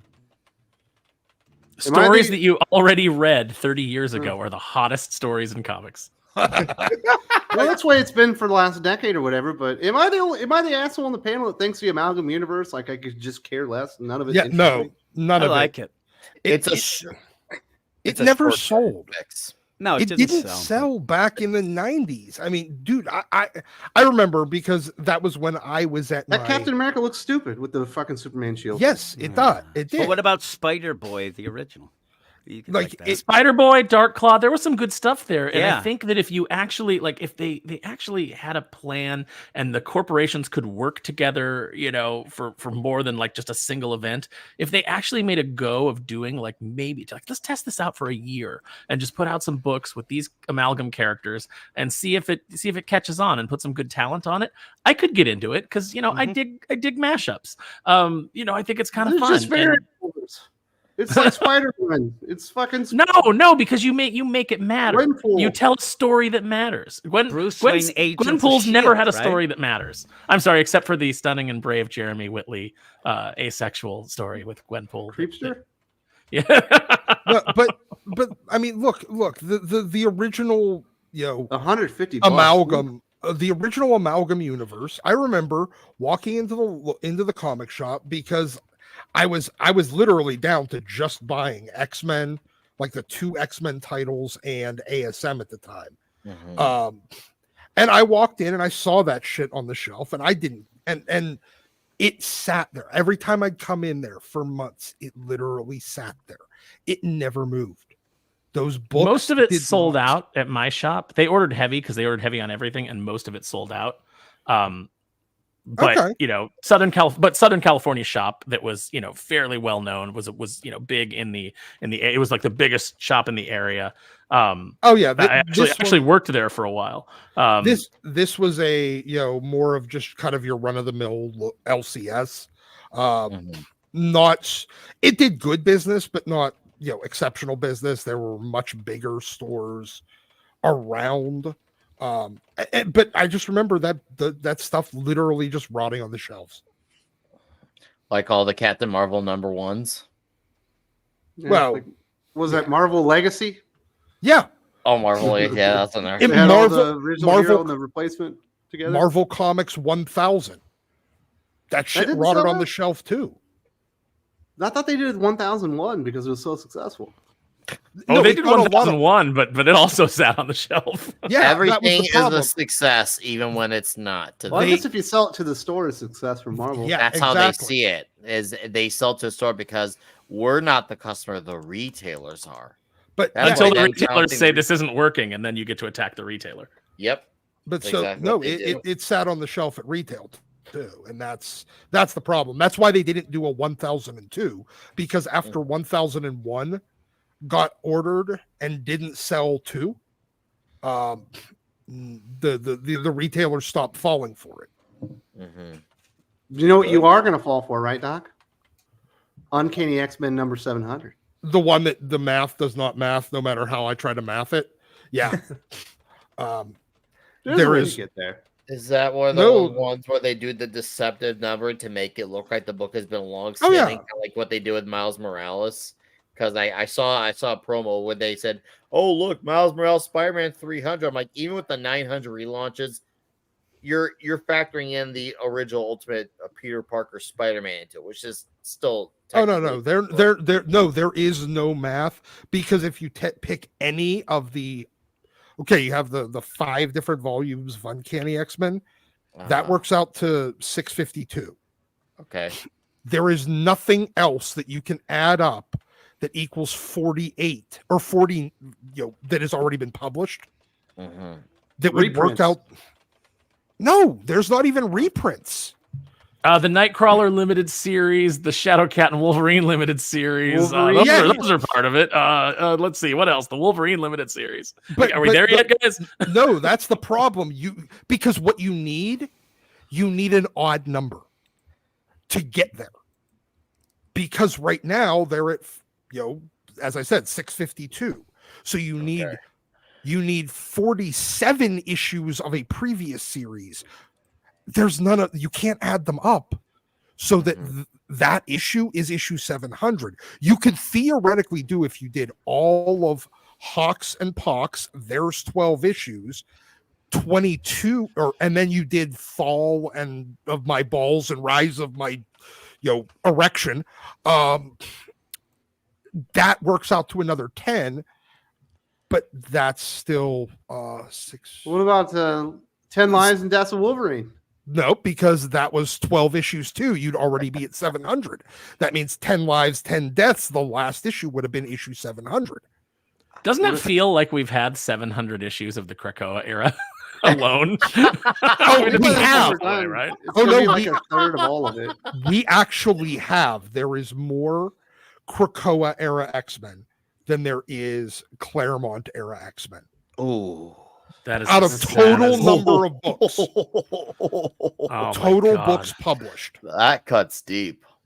Yeah, wow. I know. That fucking 5 years compared to 18 years, huh? But they did it in 5 years, instead of 18 years, because they just over published. And that's how they will spin into a success. There was more Hellfire issues than there were of Claremont. Therefore, it was a success. That's how they've been trying. That's how they've been trying to spin it as a success. That's how you get your odd number, Doc. Hellfire Gala. Wait, no, those are X-Men books. Well, no, Hellfire Gala number 1, 2, and 3, right? Yeah, that would put you at like 703. Nah, there's a way to math it. No, there isn't, unless you start picking like really fucking random.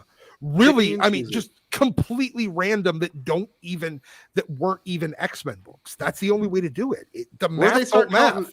Counting Elsewin from Chris or from John Byrne. That's 23 issues or 32 issues, Ooh. so you'd already be over. Oh, they got there somehow. Yeah, they just straight up lied like they usually do. Like Marvel Comics 1000, they just lied. They also did with Hulk, right? When they did the legacy numbering on Hulk. No, they actually found a way, because they you know what? The one thing I will give them credit for during Legacy is, regardless of how convoluted their math was, they explained their math in the renumbering, because they would show which series they were counting, which ones they weren't counting, so that next issue would be 700 or 150 or 500 or 800, whatever the fuck it was. They showed the math. They're not showing their math this time because there's no math that makes it make sense. Pop sequentialism says that they're counting the annuals. That would be way over 700 again. Okay. Remember when Marvel's slogan was "Make mine Marvel," and now it's because fuck you. That's why. Yeah, make mine sense. Make it make sense. Sabi Review says, "Remember Stan Lee's Just Imagine?" I have that too. So that's when Stan Lee reimagined all the DC heroes. Yeah, those are rough. They're rough. Really rough. Yeah. Some of them are like just god awful. Yeah. Remember Ravage 2099 by Stan Lee? Yes. I'd kill to go back to that at this point. Like that's when that's now. Well, again, we've reached a point in X-Men where I long for a return of Chuck Austin, and I'm pretty sure he did the Draco better. Yeah. And we've also reached an era of Marvel where I long for Just Imagine Stan Lee doing DC books. Yeah. Wow, the bar has dropped so low. That's what we are in the Just Imagine era, right? Just imagine if the hero was what I wanted to create them, and I'll just redo them whole cloth. So there you go. That'll basically do. I think we're ready for some comic book recommendations. Wrap this bad boy up. I got some fried chicken that we got for dinner Ooh, waiting for me from the fried JB. chicken. Ooh. You guys like the Jollibee? I was about to ask I if got it's from Jollibee. by me, actually. Yeah, chicken Yeah. joy, baby. Jollibee is basically if you put McDonald's, Fazoli's, and KFC into one restaurant and then lowered the quality of the food just a little bit. Yep. And I love it. Yum. I'm contemplating if I want to go to Wendy's to get one of the loaded nacho burgers again. Then it's actually really good. I'll think about that. I think loaded. I'm going to Manila in a few days, and there's lots of food that I want to get to, and the loaded nacho burger is something that caught my attention. They have it here. Oh, So it's got Nice. jalapenos. It's a cheeseburger with nacho cheese and nacho chips on it. oh, Is that what you're saying? You said you had it. Oh, I had the low nacho. Yeah, with the jalapeno and the bits. Yeah, I had that out. There's also a local place by me. I had a peanut butter and jelly burger, and it was I can't get the legendary. peanut butter and jelly burger. I know you can't, but if you come to Illinois, I'll bring you a peanut butter and jelly burger. What else? There was a what other brief- foods are out there that I need to know about? Because I've been away for 6 years. Oh man, we got to have Whataburger next year and get all that spicy ketchup in the. I don't like Whataburger. Whataburger sucks, other than their Ooh. chicken. Whoa. And we certainly don't have those here in the Philippines. I forgive you. What? What are you going to I- say, Josh? I don't know if I can do this stream anymore. I feel gutted. Like that was a shot to the heart. Josh is like, Wes, I've you have forgiven deeply, that guy you have for deeply so many- offended me and my God is a God of vengeance. I've forgiven Josh for so many stupid opinions and terrible takes on comic books. And he's going to throw Whataburger Yeah. blows in my face. It's relative steep, man. Mm. All right, well, let's talk about some comic book recommendations. Nick, thank you very much for showing up. We'll be talking about, Wanted number 6 and then Planetary number 6 on the Patreon this week. We did. What comic books came out this week that you might want to recommend? Were there any good ones? Transformers number 5 was excellent. Even though I'm just new to this universe, obviously the Energon universe in particular. I love the on the nose words that Dan Johnson continues with his tradition with the book with punt, heavy metal. That's something that he does with his books. The fact that he does in Transformers, it's actually a very seamless transition, for lack of a better word. So Transformers number 5 was fantastic. And even though I wasn't a fan of the art, I did read Night Thrasher. I enjoyed it. I'm not expecting it to stay the course, but I did enjoy what I saw. I feel like there's a good idea story-wise. Will they stay the course? We'll find out. So, but at the very least, Transformers number 5 is a huge recommend. Huge. Absolutely. You got anything coming out this week people need to know about on the channel? Or are you going to be on Yeah. Midnight's Edge anyplace else? Yeah, actually, right after this stream in about an hour, we'll be doing a stream, hang out with the channel members. If you're a member of any tier, you can come on the panel, hang out. I posted a video this morning, and tomorrow night on Midnight's Edge, we'll be talking about our top 5 bromance movies amongst all the panelists. So that's gonna be fun. So yeah, come check out my channel. I'm like 6 or 7 away from 1900. So let's make that happen. Congratulations. And of course, Friday night, we have a comic shop show where we basically get drunk and we talk comics. And what Very better nice. combination in the world can you get than that? So please come Greatest check that out. romance movie of all time. It's got to be Twins. It's going to be huge. It's going to be huge. I have my list already sorted out for the best bromance movies. If it's not Twins, then you're wrong. And that's I think it's I Love You, Man. That's way too Face incestuous. Off. I love you, man. Face Off is the greatest romance movie. Greatest ever. That's a good movie. I like John Woo. But yeah, All right, who else?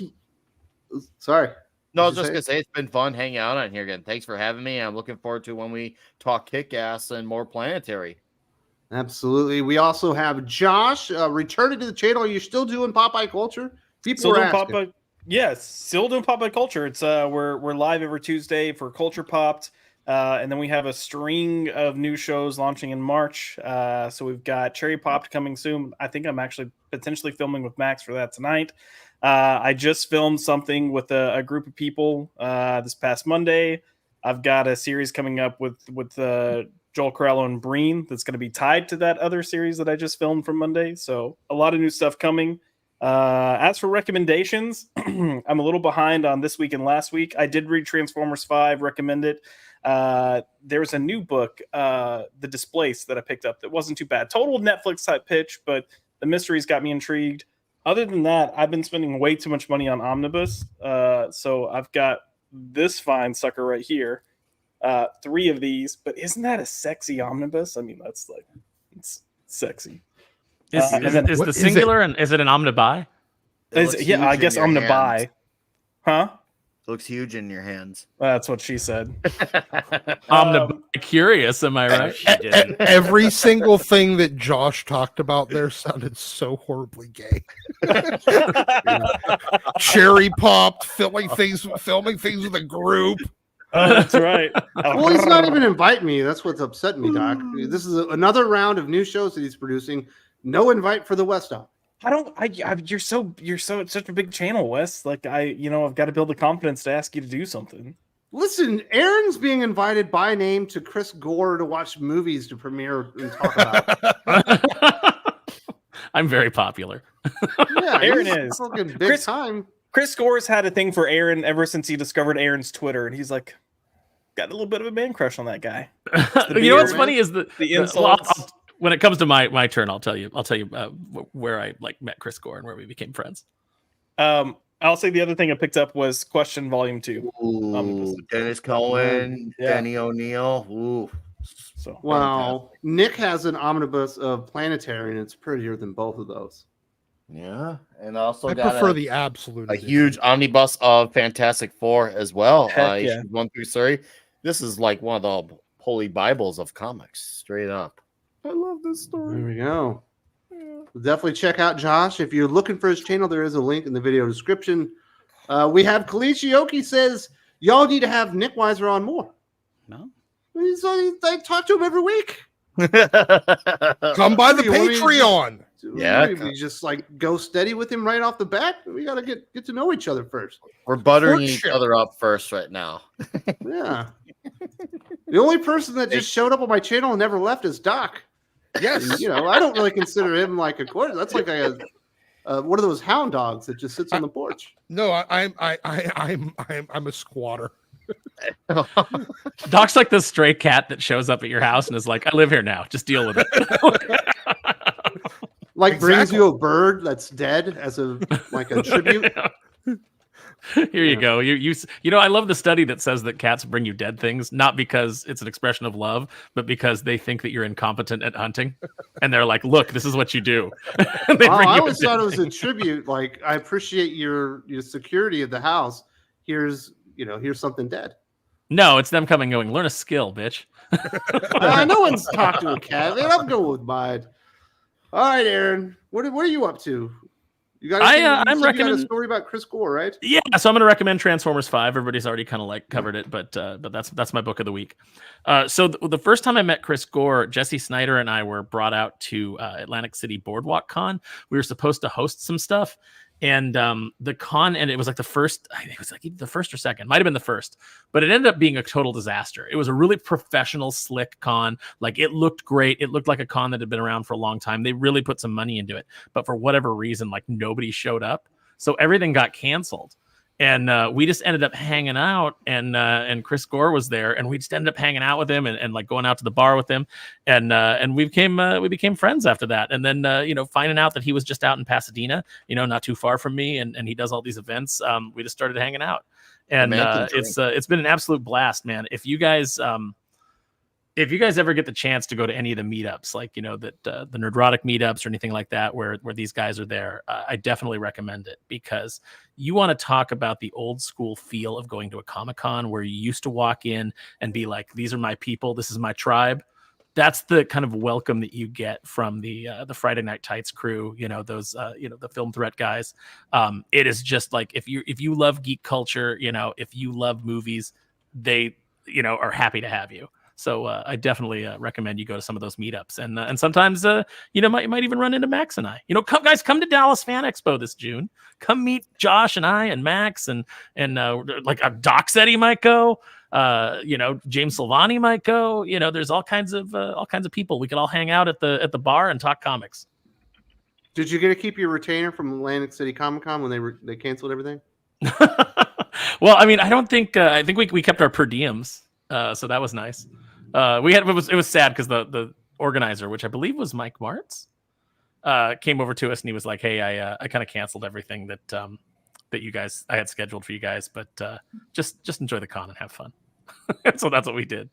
But I felt bad for him because it was a really professionally, organized con, and just for whatever reason, it didn't take off. Mm-hmm. Well, that's a very sad story. But at least you got to meet Chris Gore and your buddies now. Yeah. You got him a cherry limeade. He's a great guy. That was the the con where I accidentally cock-blocked James Gunn at the bar. Not James Gunn. I misspoke. Sean Gunn. Darn. Oh. Who also Sean Gunn super seems nice like guy. it would be easier to do too. You know what I mean? Yeah. I didn't even realize. You'd be a legend if he actually seriously they should give you a badge of honor if he actually did that to James Gunn. Well, there's some jokes here that we could make. I'm not going to. We were in a school zone. All right, fellas, let's wrap this bad boy up because Daddy wants his chicken nuggets. Well, I guess it's just fried chicken from the JB. Jim from Weird Science, this is what AL has to say to you. I worry about Jim. I hope he makes it another week. Yes, thank you. The people are scared. They're scared that your lifestyle is not the sustainable. Best. It isn't, but that's fine. AL's so great, so thank you. At least somebody worries about me. That's good.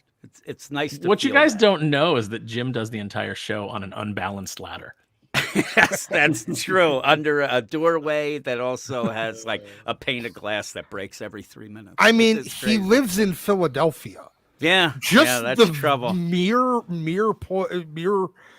act of living in Philadelphia, you've taken your life into your hands on a daily basis. Just being there. Whatever. Nickweiser's in Chicago. If anyone's going to be shot and killed, it's going to be Nick. That's a good point. I should have been dead several times, but I'm Fair. still alive here. I went to a trade school deep in Chirac, and I was one of the only few cars that never got stolen, never got stabbed. Yeah, and So you had the biggest piece of crap car that everyone knew that didn't have a good stereo. yeah, okay Yeah. car at the time, but it's okay. I hung out with some of the guys. We went out, had chicken. It was good. Hopefully from Jollibee. I went to Jollibee. They ate a lot of those guys don't like Jollibee. I liked it though. Jollibee's fantastic. I'm so glad they brought one out here. All right, Jim, you recommend any comic books this week? Yeah, I am going to go. One of our little picks was Dear Editor #2, which Such a good book. me and you were laughing so hard at just the craziness of it. It's so crazy. Transformers #5. I'm going to throw out there as everybody has. If you find this, I'm already Sleeper pick of dead. the week? #1, I think, is great. Green Lantern, I thought was really good as well. And I'm going to throw that crazy deal that I did enjoy Blade this week. I don't hear anybody talking about it, but I did enjoy it. But the big thing, I'm telling you, Dear Editor is so you can't find another book that is as It's hard to crazy as that describe book. I it. can't even describe it. It's so me and you just started laughing because of just the crazy shit that happens in that. But it's a cool play. I think that's good. But actually, more picks this week than I've had in quite some time. Even though there was also some crap as usual. Definitely got to acknowledge if you found this, I'm already dead. Yeah, I Nick. thought that was great. also It a is great one. expensive. It's a like prestige format deal, and it feels like it might be a little overpriced for how much content you do get, but it's really, really good. So it kind of might be worth it. Last but not least, we do have Doc here. Now, you and I read All the House of My Balls #2. Are you recommending it this week? No, I'm very much not recommending it. I am recommending that we. Well, I believe I might have recommended removal of Jerry Duggan's hands so he's incapable of ever typing or writing a script again. But that might have been a little extreme, kind of like, killing Tom Taylor. That's a little extreme. Jesus, man. No, Just that get was- in with the recommendations. Show me Okay. your true books. All right, let's go with showing books. Since we're talking about Henry You're very Cavill costume. as Captain Britain, this is I want Henry Cavill recreating this scene in this costume for it. Yeah. Seconded. Yes, I know, right? Seriously, For different reasons. for very different reasons. Indeed. So this is the second print of the Psylocke. It was a 4-issue miniseries. This one's actually much much harder to find. It's a wraparound cover, but it's the Dave Finch covers I really like, but this one's really good too, and it's much harder to find because it was a second print. It was actually a completely different cover. So, and then we will go with since they've cast the Fantastic Four, all right, who's playing Hulk? Who's playing Wolverine? Who's the MCU's new Ghost Rider? And we already know Tom Holland's going to be there. Oh wait, wrong Fantastic Four. Sorry, this is the come on. Walt Simonson with Art Adams interiors and cover. 348, 349, 350. This is fucking cool. I mean, not to mention the fact that you got Joe Fixit Hulk, Patch Wolverine, Spider-Man, and Ghost Rider on the same team. This is so quintessentially 1992. Yeah, if you could have figured out how to get the Punisher in there, it would have been the perfect. Yeah, you just needed to find a way to make them the Fantastic Five for one issue, or kill one of them off in the first part of it, and then slap in the Punisher so that it continued being 4. Yeah, nope. This was so quintessentially. But yeah, go find it. It's a good, fun book. And then finally, we'll go with X-Men number 10. First Silver Age appearance of Khazar and Zabu. The saber-toothed tiger. Come on.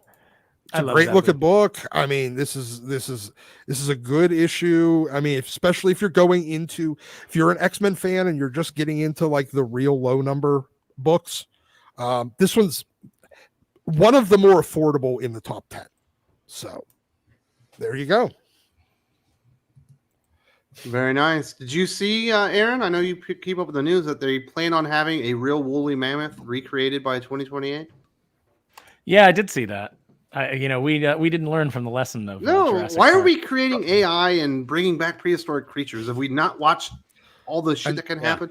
I got an idea. Let's put AI into the prehistoric creatures. Yeah. Let's make them robot cyborg dinosaurs. Yeah. And we'll make exoskeletons or endoskeletons that are wrapped in dinosaur meat. And then we'll use time travel too. So that they'll go back to 65 million years ago. We'll send a robot Tyrannosaurus Rex back. Actually, I might watch that movie. What if we just opened a black hole in a major U.S. city? What if They we just tried did to do that in fucking Europe. I know. Yeah, with Hadron the Collider. goddamn Hadron and then they're building an even bigger one now. Yeah. That's how we got all these Mandela effects. Oh, I know. But I believe it. I feel like no one. The end is near. Yeah. What's crazy is go ahead. I was going to just say no one learns from science from the TV shows we watch. They all think it's a fucking instruction manual. Yeah. I was gonna say we always ask ourselves, like, what's gonna kill us? Nuclear war, AI, bringing dinosaurs. It's gonna be everything. We thought it was one. People thought we were crazy for mentioning one. It's gonna be all of them all at once. We're gonna have dinosaurs with nuclear weapons, like Velociraptor shooting nukes. Oh, it's gonna be that by zombies. Yes, it's gonna be that one panel from Calvin and Hobbes with a T-Rex flying a fucking F-16. All right, we officially go on off the rails. I'm gonna